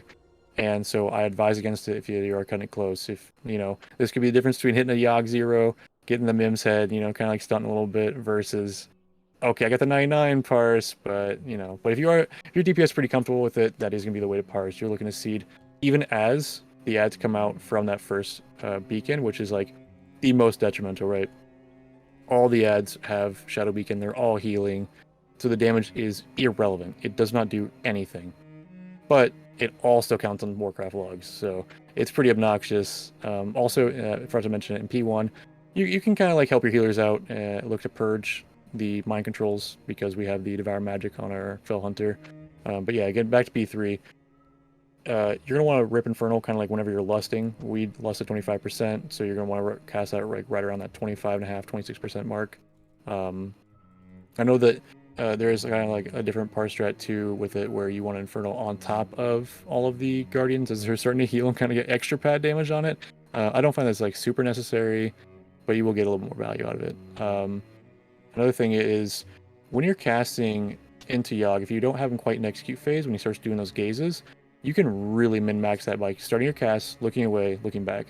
Starting your cast, looking away, looking back. And this will pay dividends, especially on Shadow Bolt, because as Affliction, we can't get the full 70% knockback reduction, or spell pushback reduction. So kind of min-maxing that will help you a lot going into it. It's kind of minor, but it feels really good to pull off correctly. Drain Soul, wait until you get like a nice little eradication proc, because usually Drain Soul phase does not last that long, so we're not really being able to be that picky when we use our scale and like our full juiced Drain Soul back row. But thankfully, since the execute phase is so big on Yogg, kind of like wait for some of those like ices to line up. Wait for that cloak proc a little bit. Obviously, don't wait too long, and really just look to blast on it. Yeah, besides that, dot the Immortal Guardians, the initial ones that come in, throw some corruptions and UAs on them. If you are going for the full parse strat where you're seeding the ads down, make sure you have Yogg set focus and you're keeping full dots up on them. If you have a corruption fall off or Shadow's Embrace, it's going to hurt with Drain Soul. Like, I can't express this enough. If I look at a lot of these logs on Yogg and they're like, okay, what can I do to increase the DPS? I check. Shadow's Embrace has fallen off, corruption's fallen off. So in execute phase, they're having to re-put up dots. It feels real bad. You're gonna lose a lot of DPS. So just try and maximize that uptime during P3, and you'll see a huge spike in DPS gains. Honestly, even if you don't seed ads, we have multiple members in our guild, including myself, who we have 99 this fight without even like degen seeding ads. We've gone full blown, just full blasting on boss and gotten the 99. So it's not necessary, but if you are pushing for those like actual parses, like top 10, top 20 parses, like you're gonna have to be looking to see those ads. Unfortunately, it is degen. It's not. I personally don't think it's that fun because I know that I'm hurting the raid as far as like usefulness. Feels bad. It's what you do. It's what you gotta do. It's sad. It's the game though. You know what I mean? It feels bad, huh? Yep. Well, that was beautiful. You did it with all the bosses, huh? Yes, Got 'em sir. all. Appreciate you guys. For those that we're not done, but for those that were wondering, this parse guide came from Warcraft Tavern, and they don't have one for ToGC yet, but I'm sure they will. We are going to talk about ToGC now because that is exciting.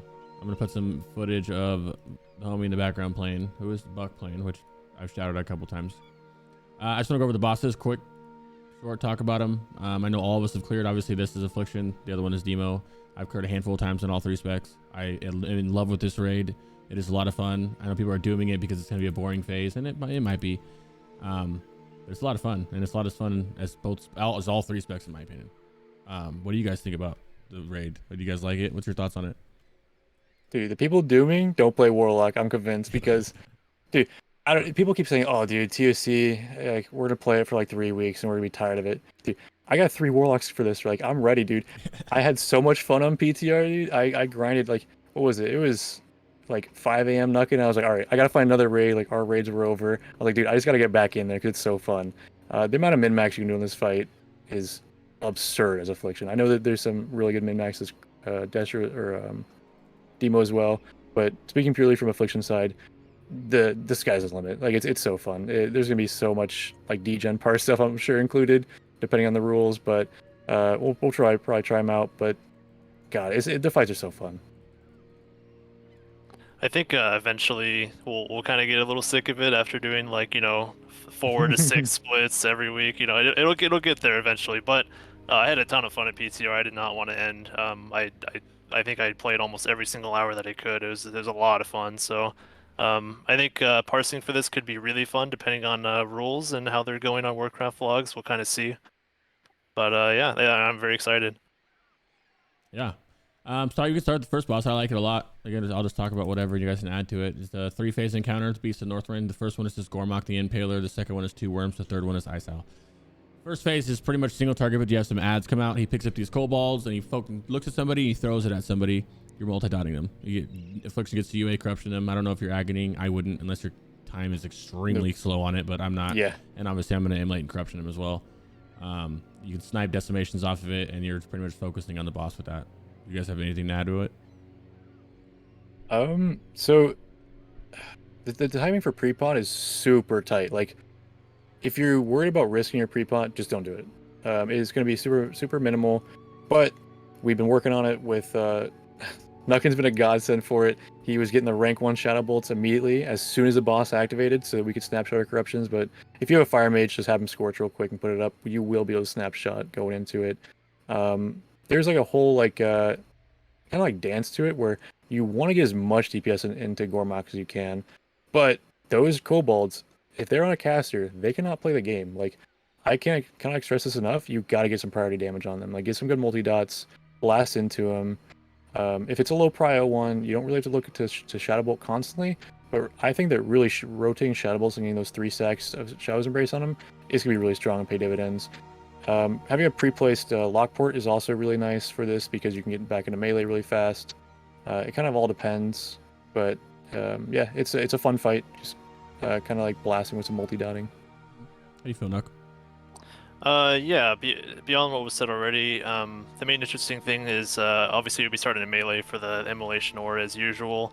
And then on your free globals, you're moving out because you do not want to get interrupted by that stomp that he does. So, but beyond that, I usually just immolate and corruption the kobolds like you said, and then try to just throw some decimation procs into Gormak. This is like a super fun phase because this is like one of the only times it feels like you have two target. You can multi-target for a long time, like an actual. This is like you get to practice your skill at it. Focus target one of them, and you're just full multi-dotting both of them while pumping into one. You want to talk about it, Buck? Yeah, so depending on your strat, there's a lot of different ones that are going out, whether you're nuking one, splitting your DPS. Whichever one you have prio on, you want to keep that one as your primary target. Set the other one focus, and absolutely your positioning is key here. Like right there, you don't want to see you get knocked back on a cast. You don't want to be spreading those poisons to people. So your pre-assigned positions for your raid strat is going to be really big here. Try to stay in range of both of them. If you can keep full uptime on both Dread and Acid, you're going to be blasting. Like, this is the fight for Affliction. It's 2 targets, sometimes spread out, where not a lot of people can keep uptime on them. And if you can keep that going into it, and you kind of lose some value going into Drain Soul phase here. I think the dots kind of like keep priority because you can get like that double dipping. But if you can fit some Drain Souls in for your filler, it'll be big. Try and get full dots up prior to them submerging is also really big. I kind of struggled with this for timings early on. By the end of it, it was getting a lot easier, but it will be like a learning curve thing for sure. I've never seen the nameplates underneath the bosses. Yeah, That's so big brain. I've been getting people into this. Like they see like, dude, how do I do that? Oh yeah, I'm instantly doing that. Yeah, I know how to do it. I never thought about it. It's never even crossed my mind. It's huge, especially in Ulduar, because Kolo and Mim, their nameplates. Where's the head one? It's so high up, I can't find it. So even though you can use the weak ore for it, right? It pays dividends to just easily be able to quickly see it. Yeah, I like it. Demo side of things, what do you think, bud? Anything you want to add? How you feeling on it? It's not as fun of a phase for Demo as it is for Affliction for sure, but you definitely want to keep up at least Immolate, if not Corruption, on the second target, and then you're just full single target pumping into the main kill target. No Agony, you don't think?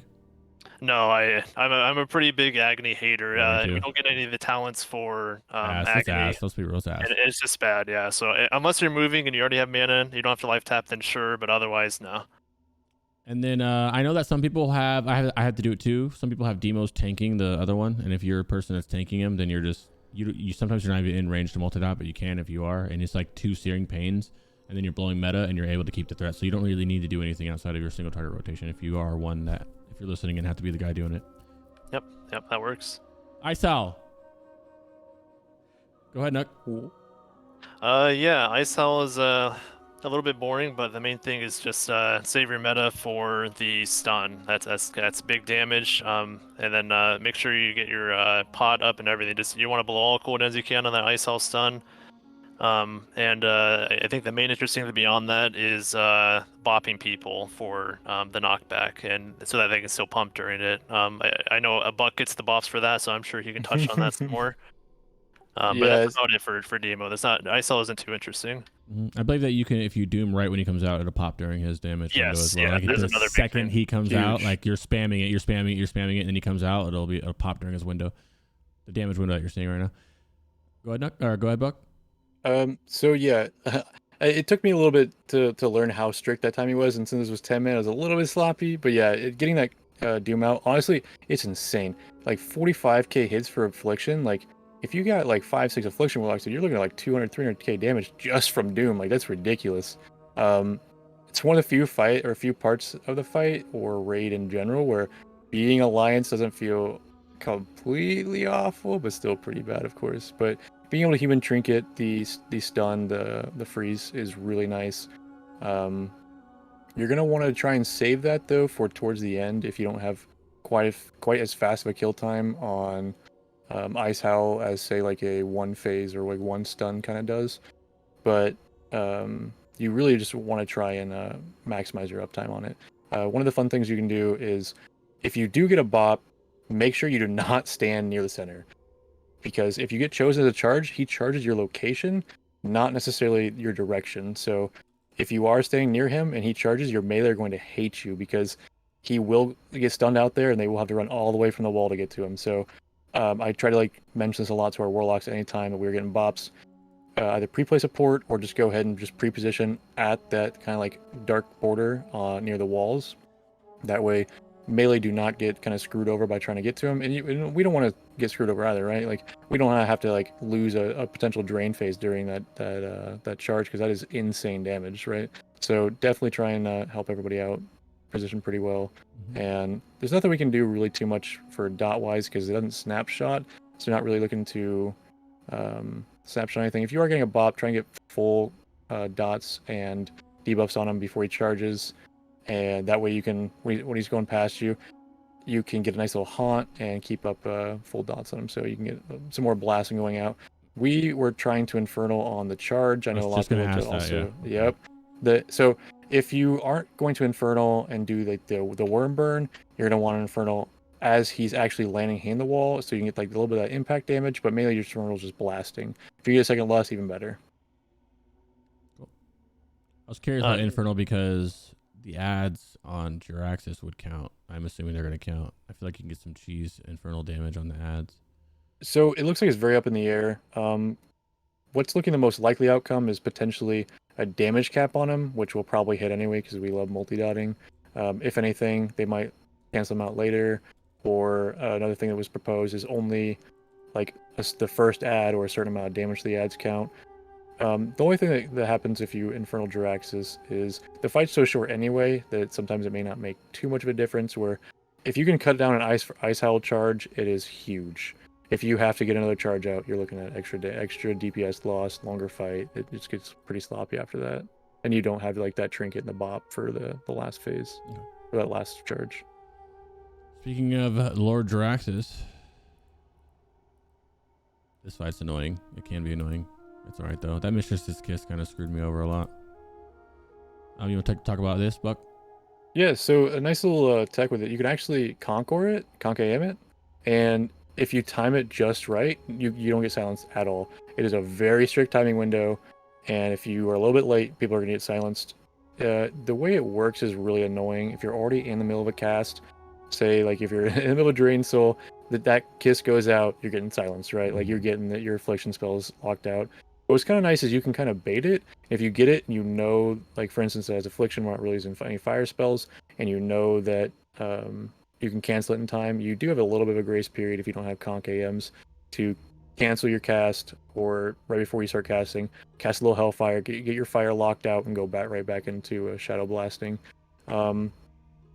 Specifically for this fight, you want to be blasting portals and ads. Like, they're such a priority that all DPS should really be swapping to them. Eventually, it probably won't come that way because we'll be just blasting everything anyway. That Warlocks be able to like just get some cheese, dot kind of like uptime parse on them. But right now, just really looking to corruption, haunt, and just blast them with Shadow Bolt if they're some priority targets like Portal, Volcano, and if you get like multiple different Infernals out, you're really just looking to corruption all of them and just keep blasting boss. Damage on direction is huge.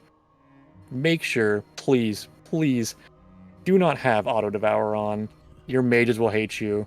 Everyone's gonna be mad at you. They're gonna be trying to figure out why your Fell Hunter is just eating all the stacks. Make sure to turn it off.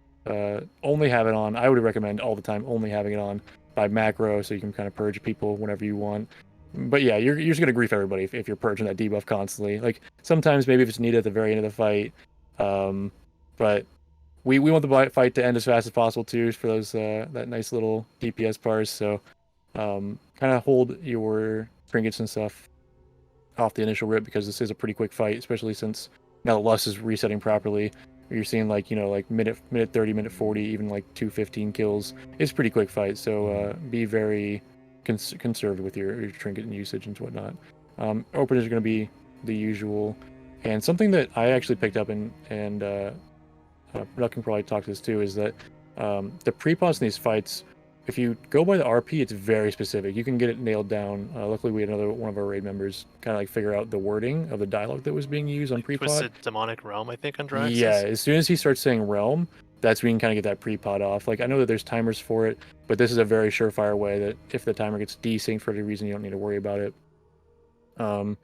And Affliction gets a really nice little. I know the demo can kind of do this too, but I'm not sure how big it is for the early demo snapshot.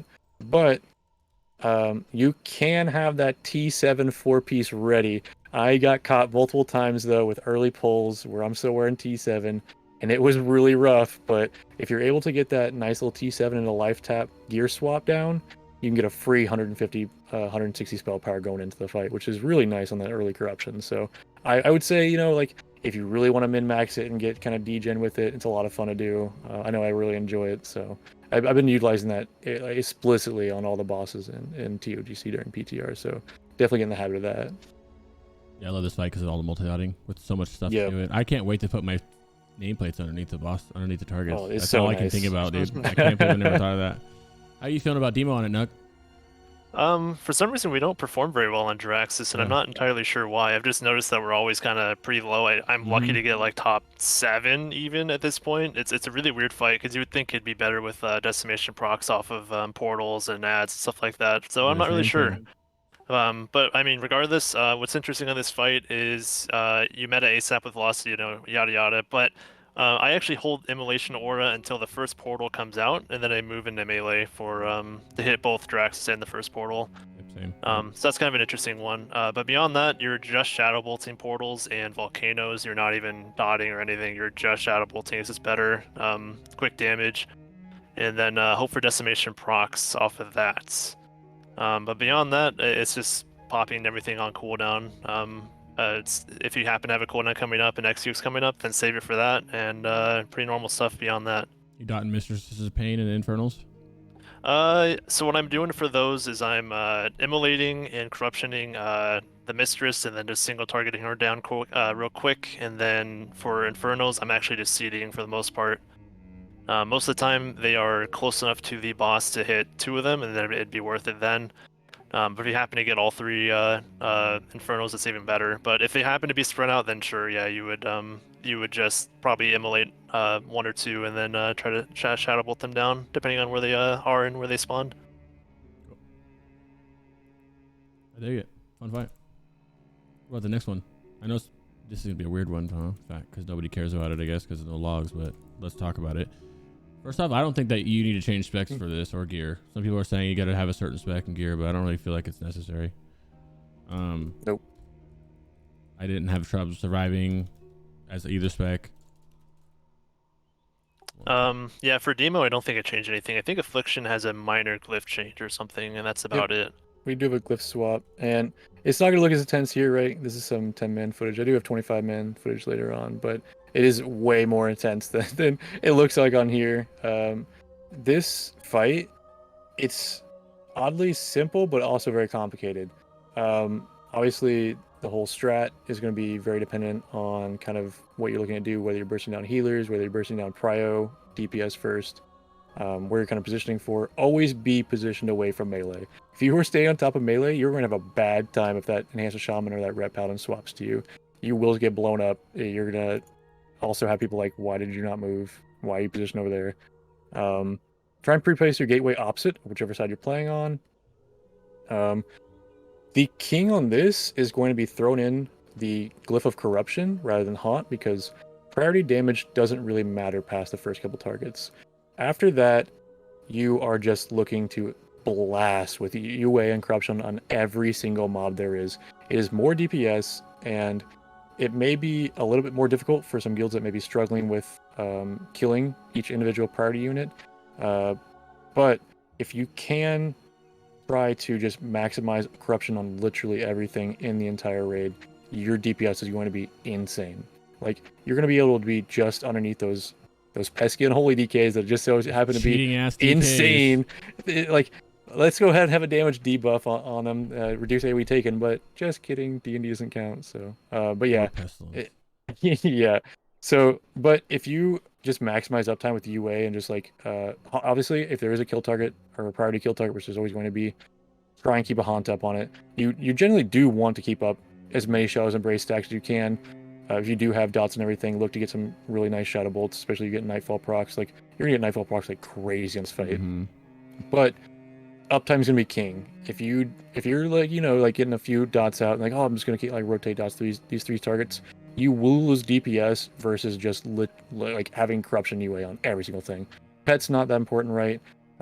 If you do go with a little more of a conservative or safer strat, you can make sure that you're fearing and getting some priority targets picked out and only multi-dotting those, and so you're not multi-dotting CC targets. Because if your group is one to want to polymorph things, want to keep things feared and roots, do not dot those targets. They will be very angry at you. You will break the CCs. You're gonna have a bad time. And if someone gets one shot by the hunter, you're the only one to blame for it. So yeah, make sure that you are following your guild strat, right? We can be degen. It doesn't count for parses. Do what's going to be best for your raid in this fight, in my opinion. Like, if your best option is dotting everything, dot everything. Go for it. Go full blast. Do as much DPS as you can. If your guild's going with a little bit safer route where they're CCing and then choosing priority targets, like, go ahead and do that. Like, make sure to get as many kicks out as you can. A lot of the priority ones are going to be heals from the Holy Pally. I could not recommend this enough. There is a later naming and colors scheme that you can get from Wago that it places, like you see on the stream, it actually renames them to their specs and shows like their color for the nameplates. It's so nice. It's been a huge help, because like you see a name, you're like, I don't know, I gotta look at the armor, what kind of caster is this, and it's been hell. But yeah, thankfully it doesn't count for parses, so it's just play the fight to the best of your ability under a lot of fun. Whatever kind of strategy you guys are doing. It's a good fun. It's a lot of fight. I mean, it's a good fight. Yeah. It's a lot of fun. I noticed that Agony feels like shit because they're decursing it. I think that's the problem is. I tried it a couple times. They just decurse it all the time. And it's such a low damage per cast, honestly. UA does fine because they dispel it, but it blows up. Yep. Which is beautiful. And it's a nice little silence on the healers. Yep. Portal out, obviously, and then use coil. If someone's chasing you, coil the shit out of that. Someone's chasing you too.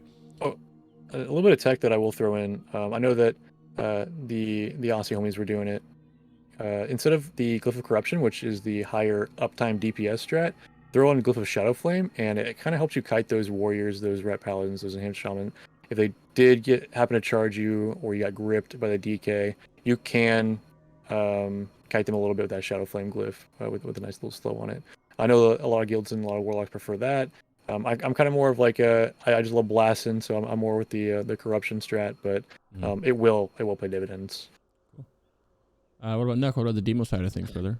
Yeah, so the most interesting thing about this fight that I've noticed is you get a lot of threat. I don't know about you, but whenever I'm meta, I all of a sudden 3 or 4 targets are just like, okay, you need to die now, so you gotta start running, right? So I've noticed whenever I pop meta that you basically have to be ready to NG boots, TP, death coil, the whole works. It is actually really good for your guild though, because you're kind of tanking in a way. You just have so many melee on you typically that you can kind of buy time for the rest of your guild. And then beyond that, Immolate. Immolate is amazing on this fight. If you're able to multi-dot like Affliction, you are immolating everything that you can. Literally everything. You're just mouse over, immolate every single target besides your CC target, obviously. Yep. So exactly. It feels so good too.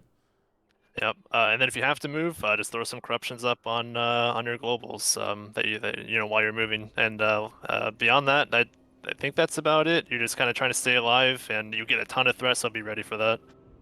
Just don't try seeding. There's no point. It's 75% AoE reduction. Yep. We say that, but people always still try to seed for some reason.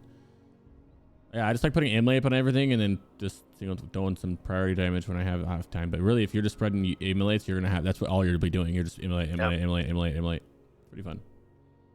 It feels really good as Destro. Destro's the same way. You just immolate everything. The Shadow Fury helps. It's nuke targets. It's a lot of fun as Destro.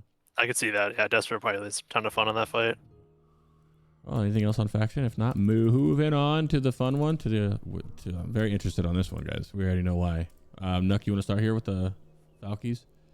Yeah, Twins is not nearly as interesting for Demo as it is for Athlete, as you'll see. But for the most part, you can do the same thing as Athlete, where you're kind of snapshotting dots and Doom on the first target, and then swapping over to the other color, and working on that.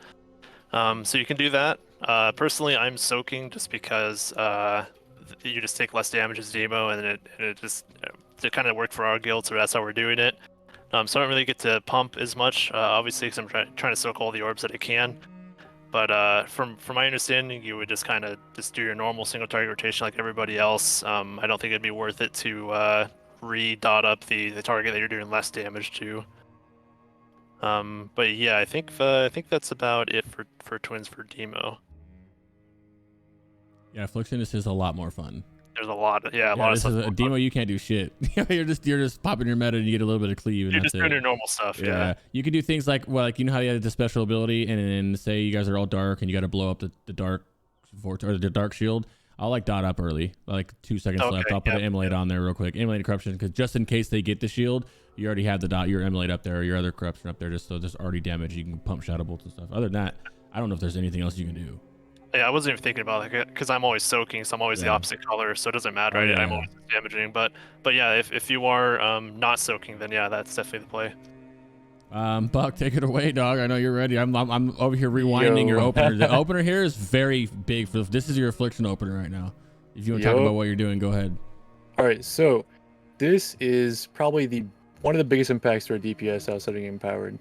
You are going to want to start opposite of what everyone else starts. So, for instance, if you're a raid here, like in our case, they were focusing Lightbane, so we're all going to be dark. So as Affliction, you want to start light. Go ahead and open with your normal Shadow Bolt, Haunt. Unfortunately, this was the first run of them, so I scuffed a little bit. The Haunt got missed, so it was a little bit scuffed in the opener, but thankfully the Corruption got on there. The biggest thing is that you want that Doom and Corruption, because is snapshots. I know initially people weren't thinking that it was going to, but what the actual buffs that you get, the debuff for the light and dark, is you do 50% more damage to the opposite color. So since this is a more damage modifier, it actually sticks. It snapshots, and we were running some of the math on it too.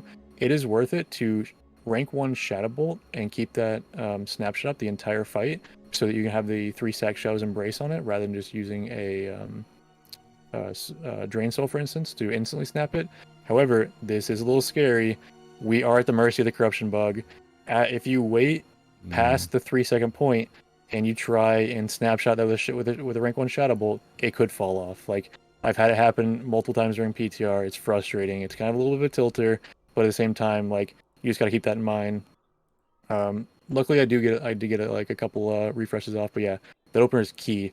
Get full dots up on the opposite color, go back, swap colors, and blast with everybody else. Having a focus target macro is huge on this one. You're really gonna want to have a at focus rank 1 Shadow Bolt. Definitely macroed in. The other thing, besides just like the normal fight mechanics, dodging out a little bit of the group if a orb's gonna miss, get a little bit of soaking going on. Because we don't really soak. In this, we did. I know that there are some guilds that are having their Afflictions swap colors and become the soakers. It wasn't something I was super used to, super comfortable with. I can kind of see it being pretty good. Just wasn't something I think we'll be doing. But one of the biggest factors that plays into our DPS is going to be execute. If you keep those snapshots up the entire fight, and this also involves anytime you swap colors, for instance, if there is a light vortex, you're gonna want to swap back to light. So what happens is you set your primary focus, which is that light, back to being your focus. Swap colors, start hitting Darkbane, always hit opposite, and you're gonna want to always keep that rank 1 Shadow Bolt going and keep those 3 stacks on that opposite, on that new same target or that snapshot of Corruption's on. But once we start hitting execute, if you have Empower, blast. Like, I cannot express this enough. You are hitting like 50 to 60k Drain Soul ticks. Like, they are absurd, and you let that UA fall off. We don't care about UA anymore. Keep that Haunt up, of course, but absolutely blast with Drain Soul. And what's really nice is, since Drain Soul does act like a dot, it does snapshot.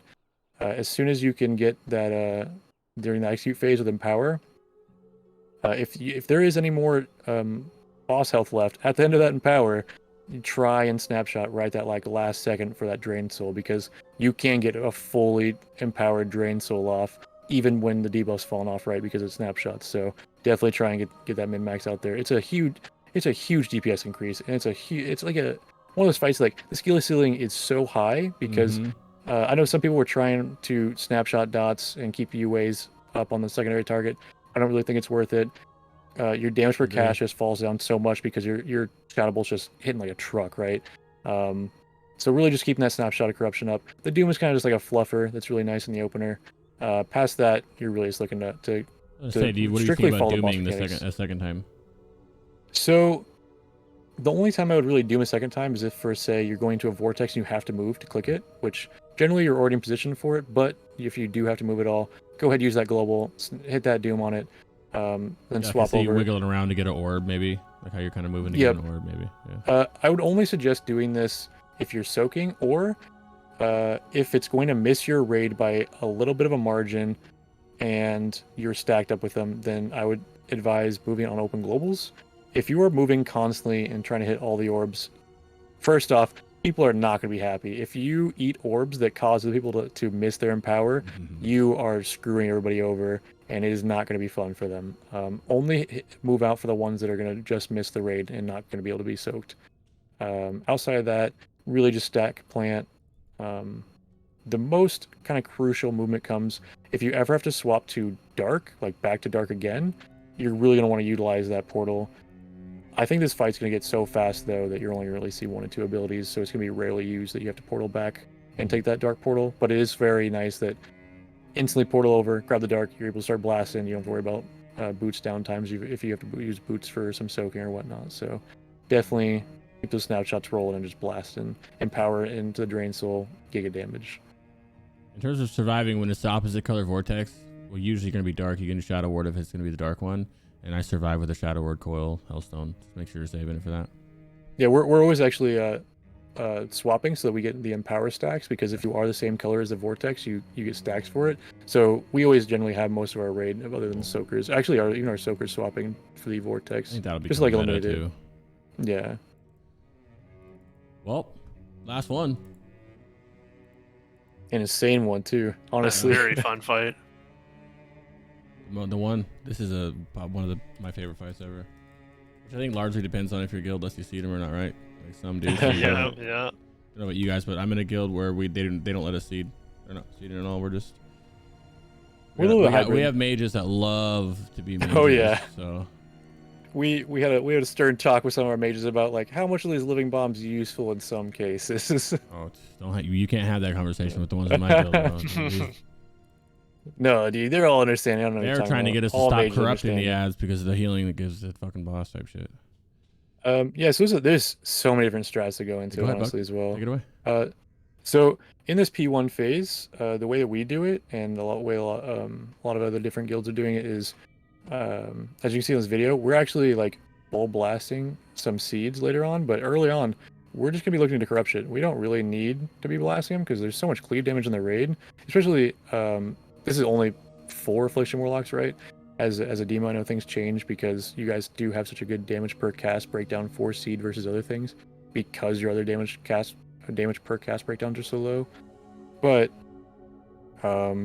for the opener, you're really only going to want to be just using the normal opener, pre-casting into just corruptioning the ads as they come in. It's very simple in P1. You're really just kind of stationary blasting. Until P2 kind of gets a little bit out of hand.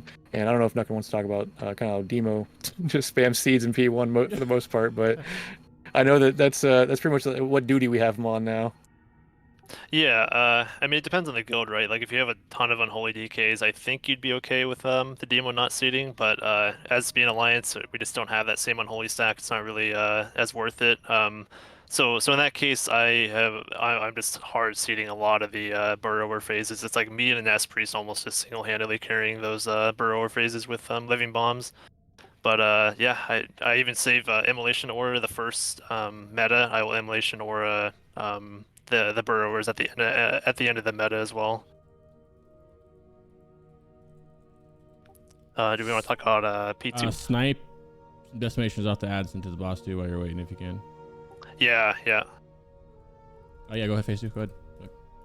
Or whoever. So with phase 2, it's probably one of the most like diverse as to the way people handle it. Like, there's gonna be so many different ways to strategically do it.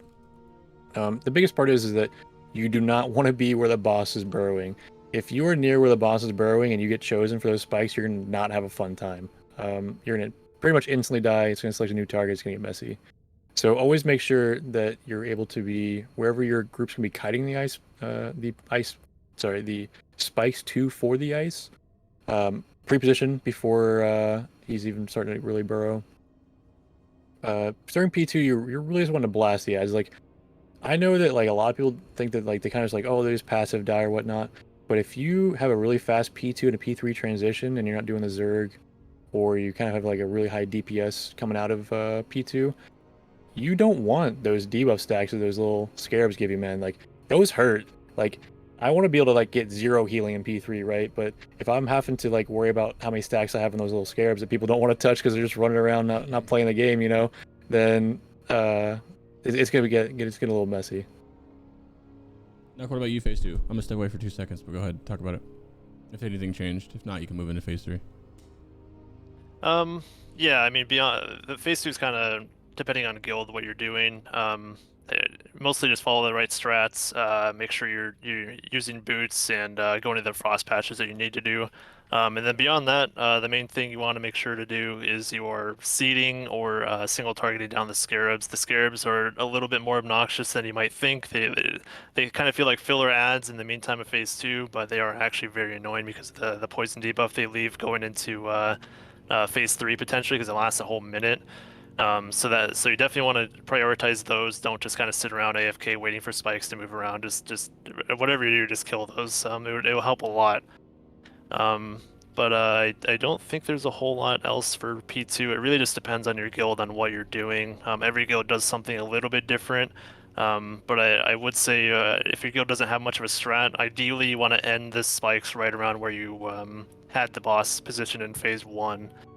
Just so that you can keep more uptime and melee doesn't have to move, stuff like that. As for parse stuff, the scarabs are very. I see some Twitch chat talk about it, about like potential Chinese log on soloing the ads with seeds, but I don't think the scarabs are going to count, and there's definitely going to be a damage cap on burrowers as well. Yep. So I don't think there'll be too much of that. It's already being discussed. So Right. and Yeah. it looks like P3 the burrowers aren't even going to count. So I know that's going to cause a lot of discrepancies with some guilds. They're going to want to like burn them, but you know what, dude, I'm about it. Like, let's get rid of some of the padding, dude. It does not feel good when you're an Affliction Warlock going, okay, do I grief the raid and stop this insane drain soul phase and just start seeding for some parses, or do I actually want to play the game properly? Unholy and mages are mad everywhere right now because of that. Yep. There's just a lot of natural cleave they get. Hunters get a lot of natural cleave on this. DKs get a natural cleave. It's going to be even more than what you see because they're 4-piece crits, their shit. The shamans, everyone can get it. So it's, honestly, I also think that like low key, priests are such a good like damage control. If you need more damage on it, dude, a priest can just start searing them. Like it's such good. Yeah, it's such good like efficient damage that like I would take that over like some seeds any day, to be honest. Like I think that seeding starts to become such low value when you kind of like compare the damage breakdowns that like it's not really worth it a lot of the time. Even though it is fun, or if you're going for the strat where like you want to quickly burn them down, then like obviously you want everyone to be blasting them. But when it comes down to Affliction, like keeping priority dots and everything on a noob is always going to be like Reign King. P3 gets pretty dicey though, as far as am I going to die and how much damage can I do? The biggest thing is that we're going through a lot of different like ways of, do we want to seed them? Do we want to corruption them? And there's so many different ways to do it. It all depends on what your guild comes down to for strategy. If you want to seed them down, as I know that a lot of people would like to do, go ahead and do that. As soon as P3 kind of starts, blast them with seeds and make sure not to lose priority dots off a noob though. Which does kind of get annoying because I know that Nukin had a lot of complaints about this too.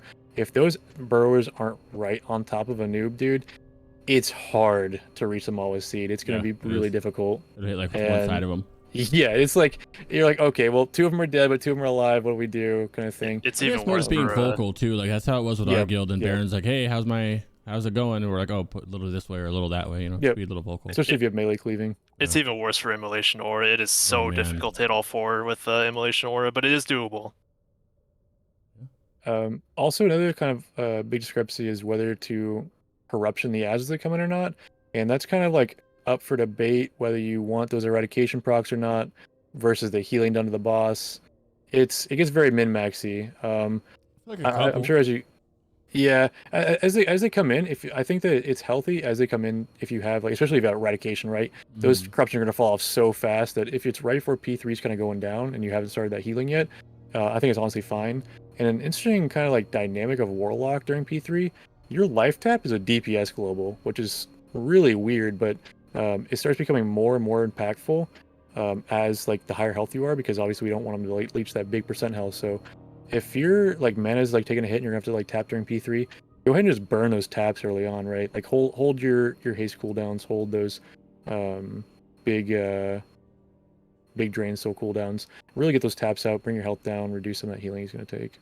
Also, full tap going into phase 3 would help. Oh yeah. Right when you see phase 3 coming full tap, and this is a fight where I have like 3 different life taps. I always have 2 different life taps on my bars for down ranking them, but this is a fight where I actually added the 3rd one because my max rank, I think it's max and then like 6 and 4 I did. I'm thinking about it because I can't, like, you know, especially if you're sitting here, but if you know you're not gonna be able to tap, you can't tap. Like you either don't have the life to be able to tap, or you can't afford to do that full tap, so you down rank a couple ranks. Sometimes I couldn't even afford that towards the back end of the fight, so it actually like it was just super low rank to get just enough to get like a couple extra bolts off, or you know, soul fires, which are pretty cheap, so it's a little special for us, but you know, we're drain soul, so don't panic. I think is one of the biggest things. Like people like to like panic and like use hellstones early and stuff. The biggest thing is just playing cool. Like you will not die as a warlock on that fight if you do not have penetrating cold. We self heal so much that we are self sufficient. We don't got to worry about it. We're chilling. Just play cool. Don't panic. Because you will get to like 1%. Than it really is. Yes. Yeah. Speaking of penetrating cold, that's another big thing for P3. You can Death Coil or Hellstone to save yourself from that. That'll help a lot for the healers. What I also do, since you get so much healing from the Hellstone or Death Coil, and you're probably about to get turreted, I like to sneak in a life tap too there if you definitely need it, because you're going to be fine anyways. Nice. Well, we did all the bosses. You guys still have time? You guys still have a few more minutes to go over phase 3 stuff if you want to? Yep. That was, for those that missed it, they had these guys and partnered with Warcraft Tavern, made an entire parse guide for written one for both specs of the Warlock, for help here, Ulduar, which I'll link again for those that just showed up. And these are 2 pumpers. One's Demo, one's Affliction. We just went over ToGC, and now I just want to kind of like quickly touch on this, starting with Affliction. Next, I know we already know any discrepancies, or like what are you aiming for? Maybe what's something that you want to focus on? Yeah. So it gets really weird progression route into ToGC. It's not like Nax and Ulduar. It wasn't easy as like, oh, I got a hard mode piece, slapping it on, it's good. So your upgrade route's gonna look a little bit different from this, based on a lot of sims I've been doing. As soon as you can kind of get 4-piece going, even on that 240 set, you're really gonna want to kind of grab that. And by doing so, if you have Pharaohs, look to pick up chest piece, maybe not as a first prio piece, but if you can use tier 4-piece and use Pharaohs, it's really strong. That is going to pay more dividends than using the 4-piece, even plus the Skyweaver. Like if you do for some reason get an early Skyweaver and you're lucky to do that and you're blasting, you're going to see even less DPS out of that in a full 245 tier set than just running your Pharaohs plus the 4-piece. Just because, man, those gloves are so poorly statted. That's my biggest complaint probably for this entire tier. Bad. The tier pieces are so poorly statted for Affliction. It's disgusting. Destro's having a great time though. On them too. Yeah, they're Destro's loving it. Some of the big priority pieces we're gonna pick up. Cloak, obviously. I think that's gonna go for everybody, all classes. That cloak is just insane, right? The cloak is amazing. Yeah, you're gonna see a huge DPS increase with it. Luckily, if you aren't looking for the absolute BIS and you want something that's like a little bit less contested, we can run Bolvar's, which is the haste and the haste spirit version of it, I know that's what Demo's looking to run. Yeah, We can so run watch that even out. as Affliction. yeah. You can have one after you give after the Demo lock has one. We'll agree. Hey, even though I'm an Affliction main, I'm a huge Demo simp, dude. Demo prio, dude. The fight's gonna go better. Your DPS is gonna be better. Your parsing gonna be better. Like I'm a big believer in gearing Demos first. Well, the difference between those two with the 57 haste or the 65 spirit isn't that big of a difference too. Dude, So it's 11 DPS. Yeah, it's crazy. Really close. Both of these cloaks, which are why we always prio them, is because this is phase 4 bis and phase 4. Look at the difference. 5 spell power, 3 haste, 3 crit. Like there's such little bit. It's bis Restorager too, yeah, but is Restorager lol. True. So I think the next 4 cloaks, so it's really nice. Go ahead. Yeah, I think the next big piece you're gonna be looking at, it's kind of like Toss Up, right? The dagger is insane because if you're not currently using Star Shard, it's kind of like almost like a build enabler, right? It's got so much hit and it's got some actually like good stats. It's not just a Star Shard stat stick of hit. We can start getting some haste out of it too.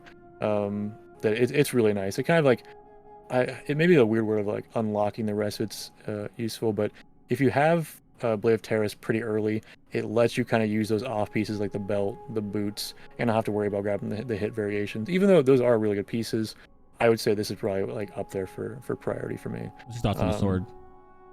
So well, first off, you get whatever your raid gives you, right? Obviously. True. Don't like get the sword and be like, you know what? I don't want the sword. Give me the dagger. Yeah. Go ahead. And also, don't be one of those guys where it's like, yeah, I know fire mages really want this, but you know, Affliction Warlock. Yeah. I do think that the sword is really good. Like I know for Horde especially, there's a really good setup with it, and it is highly comparable to the dagger. I'm just more of a fan of the Bis list that uses the dagger opposed to the sword because it doesn't have you so tight on hit through the progression stages, and you can kind of like unlock and use those like the 4-piece like the shoulders and the helmet that don't have hit on them, and start using those off pieces like the belt and the boots that are so big and not have to worry about hit going through it like you would have to. I With like the keeping sword. hit on the sword weapon. is giga. Yeah. I'm a big fan of it. I think it feels good. It feels good to have it on there. What do you think about that? It's hard, right? Well, I think you have tier 9. How do you feel about the tier 9? Yeah, let's talk about tier 9. Yeah, let's talk about tier 9. The 2-set, 4-set, and you know the importance is of awful. It. Yeah, it's not fun. I hate it. What is it? What? As Demo, I hate 2-piece. I think it feels bad as Affliction. I'm sure you guys love it as Demo, but as Affliction, I'm like, damn, my pet does not do a lot of damage. This is not crazy. But 4-piece is insane. 10% damage on corruption. We do lose 10% off UA from our current 2-piece, which like I am fine with that. You can take 10% off my UA any day if you're going to give me 10% on corruption. It makes those snaps that much stronger. It's going to scale really great. For the full biz setup, you're really going to be looking to use only 4-piece outside of chest piece. But if you need to use a chest piece, it's not that big of a difference. We do have a whole sim thing over on the Warcraft Discord that breaks down kind of like the item by item comparison by percentage, and the chest piece is really not that big of a loss compared to the Skyweaver, but you are going to take a bit of a hit. The alternatives to it is you can kind of like fill in some of that hit with the belt and boots, and the belt and boot alternatives for hit I think are giga. I think being able to unlock that 4-piece sooner if you need that hit, and you're not, if say like you're still running the ice core, you don't have that dagger yet, you don't have the big hit yet, being able to use those hit variations will carry you pretty far, and you can almost use them very comparable to a Bis setup. And like, nobody wants them pretty much. Yeah, there's zero contention on them, which is great. It's great. But yeah, I think that's for the most part. Also, there's a lot of people out here that are, like want to like kind of push for. I guess not a lot, but I've seen some talk about like how good Reign of the Unliving is for Affliction. Don't get it. It's not good. So the talk about it is mind blowing to me. Like it's rough, man. Like yeah, there according to Sims, it is a very minor DPS decrease versus scale. If you don't have a scale, like it could be good, but taking that over those mages, those priests, those boomies is gonna feel real bad. And as the fight gets shorter, that scale gets bigger and bigger in prio. So procs off, it can't proc off your dots. So yep, that's how much of your damage is. You got it procking off your shadow bolts, and it's like it, man. Yeah, yeah, true. Destro Warlocks also be loving it though. But yeah, the big pieces you're really gonna be looking for, like I mentioned, the blade, the cape, the 4-piece, and after that, it's kind of a filler. The band is pretty nice. You're sort of replacing that 10-man Nebula. But honestly, it's not really that big of a jump for us. Crit does gain some value going into that that P3. But really, those 3 pieces kind of unlock everything, like those 3 key components. Yeah, dig it. What were the demo side of things, brother? Yeah, so the first main thing you want to shoot for actually is the 2-piece, and we actually like it as demo. The pet crit chance is pretty good, not only for personal DPS but also for DP uptime. It's pretty good about that. But in terms of like what pieces you want to shoot for a 2-piece right away, chest is pretty big. Huge. For Alliance, yeah, for Alliance you're going from Raymond's typically to this. And even then, it's still 5 Demonic Pact. It's pretty big. You're getting a little bit of personal DPS going from Raymond's to this. It's not a whole lot, like maybe 10 to 12, something like that. But yeah, it's a big piece. Pick that up. And then for the other piece, I would recommend the helmet. The gloves are just not very good, and the shoulders are okay. So helmet would be ideal for your second piece, and that'll 2-piece alone gives you about 200 DPS from what I've been simming, so it's pretty strong. And the helm gives you the most stats too, because it's a 9. You get a 9 socket cell power instead of a 7 spirit or whatever it was too. Yep, Nice. yep, it's definitely the play. And the hands are just, as I said, just not very good. You just avoid those as long as possible unless you get your 4-piece fully ready to go. Mhm. But beyond that, the next big piece is legs. Legs are very good. Leggings of the Soothing Touch. That also gives you another about 5 Demonic Pact. And you also get like 60 to 70 personal DPS once you kind of work out the hit after losing Enslaved Idol. But yeah, that's another huge piece. Definitely shoot for that. As every guild should do, prio your Demo Warlock. Give every single piece to them. Just funnel them. You know what I mean? Yes, sir. You'll love it. Every guild should do that. I'm surprised that more guilds don't do that. It's crazy to me. I think it's because a lot of demos aren't really trying to min-max in their raids. That's what I think. They like kind of go there and they don't really do much. So it's like, why reward them with something if they're not going like we're kind of sweaty. So it's like, oh yeah, we're gonna try, but some people don't, man. I don't know, or they don't. Yeah, you can feel the difference. Yeah. If you don't have your main Warlock in, bro, you can feel a difference in pact. Like parses feel a little bit more sluggish. Like boss fights take a few seconds longer. Like you can definitely feel a pact difference when you get like a geared one versus non. Yep, yeah. And then moving into item number 3 that you really want, cloak. Cloak is a big one. It might take a second for you to get it with if your guild isn't 50 clearing, stuff like that. But if you can, definitely get your hands on that cloak. I think it's almost BIS even going to ICC. It's very good. But you get 3 Demonic Pact from that, and another sizable, like 75-ish personal DPS going from Sun Glimmer to that. So that's a pretty big piece on its own too. But beyond that, for item number 4 and 5 that you're kind of looking for, it's a lot less. Those are the big pieces that I already mentioned. But I think I would recommend the belt. Court of the Tenebrous Mist is pretty good. You gain about 1 Demonic Pact and 70 personal DPS. So that's kind of a big one to go for, just because that's a lot of spirit, a lot of spell power. It's not a huge upgrade over the Algalon belt, but it is there. Definitely try to shoot for it if you can. But I could even see this being interchangeable. The next one I have is the weapon, the dagger. I could see that one being prioritized over the belt if you don't have Star Shard, just because it kind of opens up your build more with the hit, stuff like that. But comparing to Star Shard, it's really not that big. It's not even a full Demonic Pact, 1 spell power, but it is about 100 personal DPS, so it is still very good. Star Shard just having Spirit and the dagger not is kind of the problem there. But yeah, that's kind of the main items I would shoot for, and then maybe some honorable mentions that are kind of close but not quite in that type 5 list I have are boots. The Boots of the Morning Widow, they are pretty good. They're not amazing, but you get about a 1 Demonic Pact and about a personal DPS around 30 is what I have. And then beyond that, the ring, Bandit of the Deplorable, is also pretty good. I have that around like almost 2 Demonic Pact and about 40 personal. I would say probably the ring more if you don't have Conductive Seal too.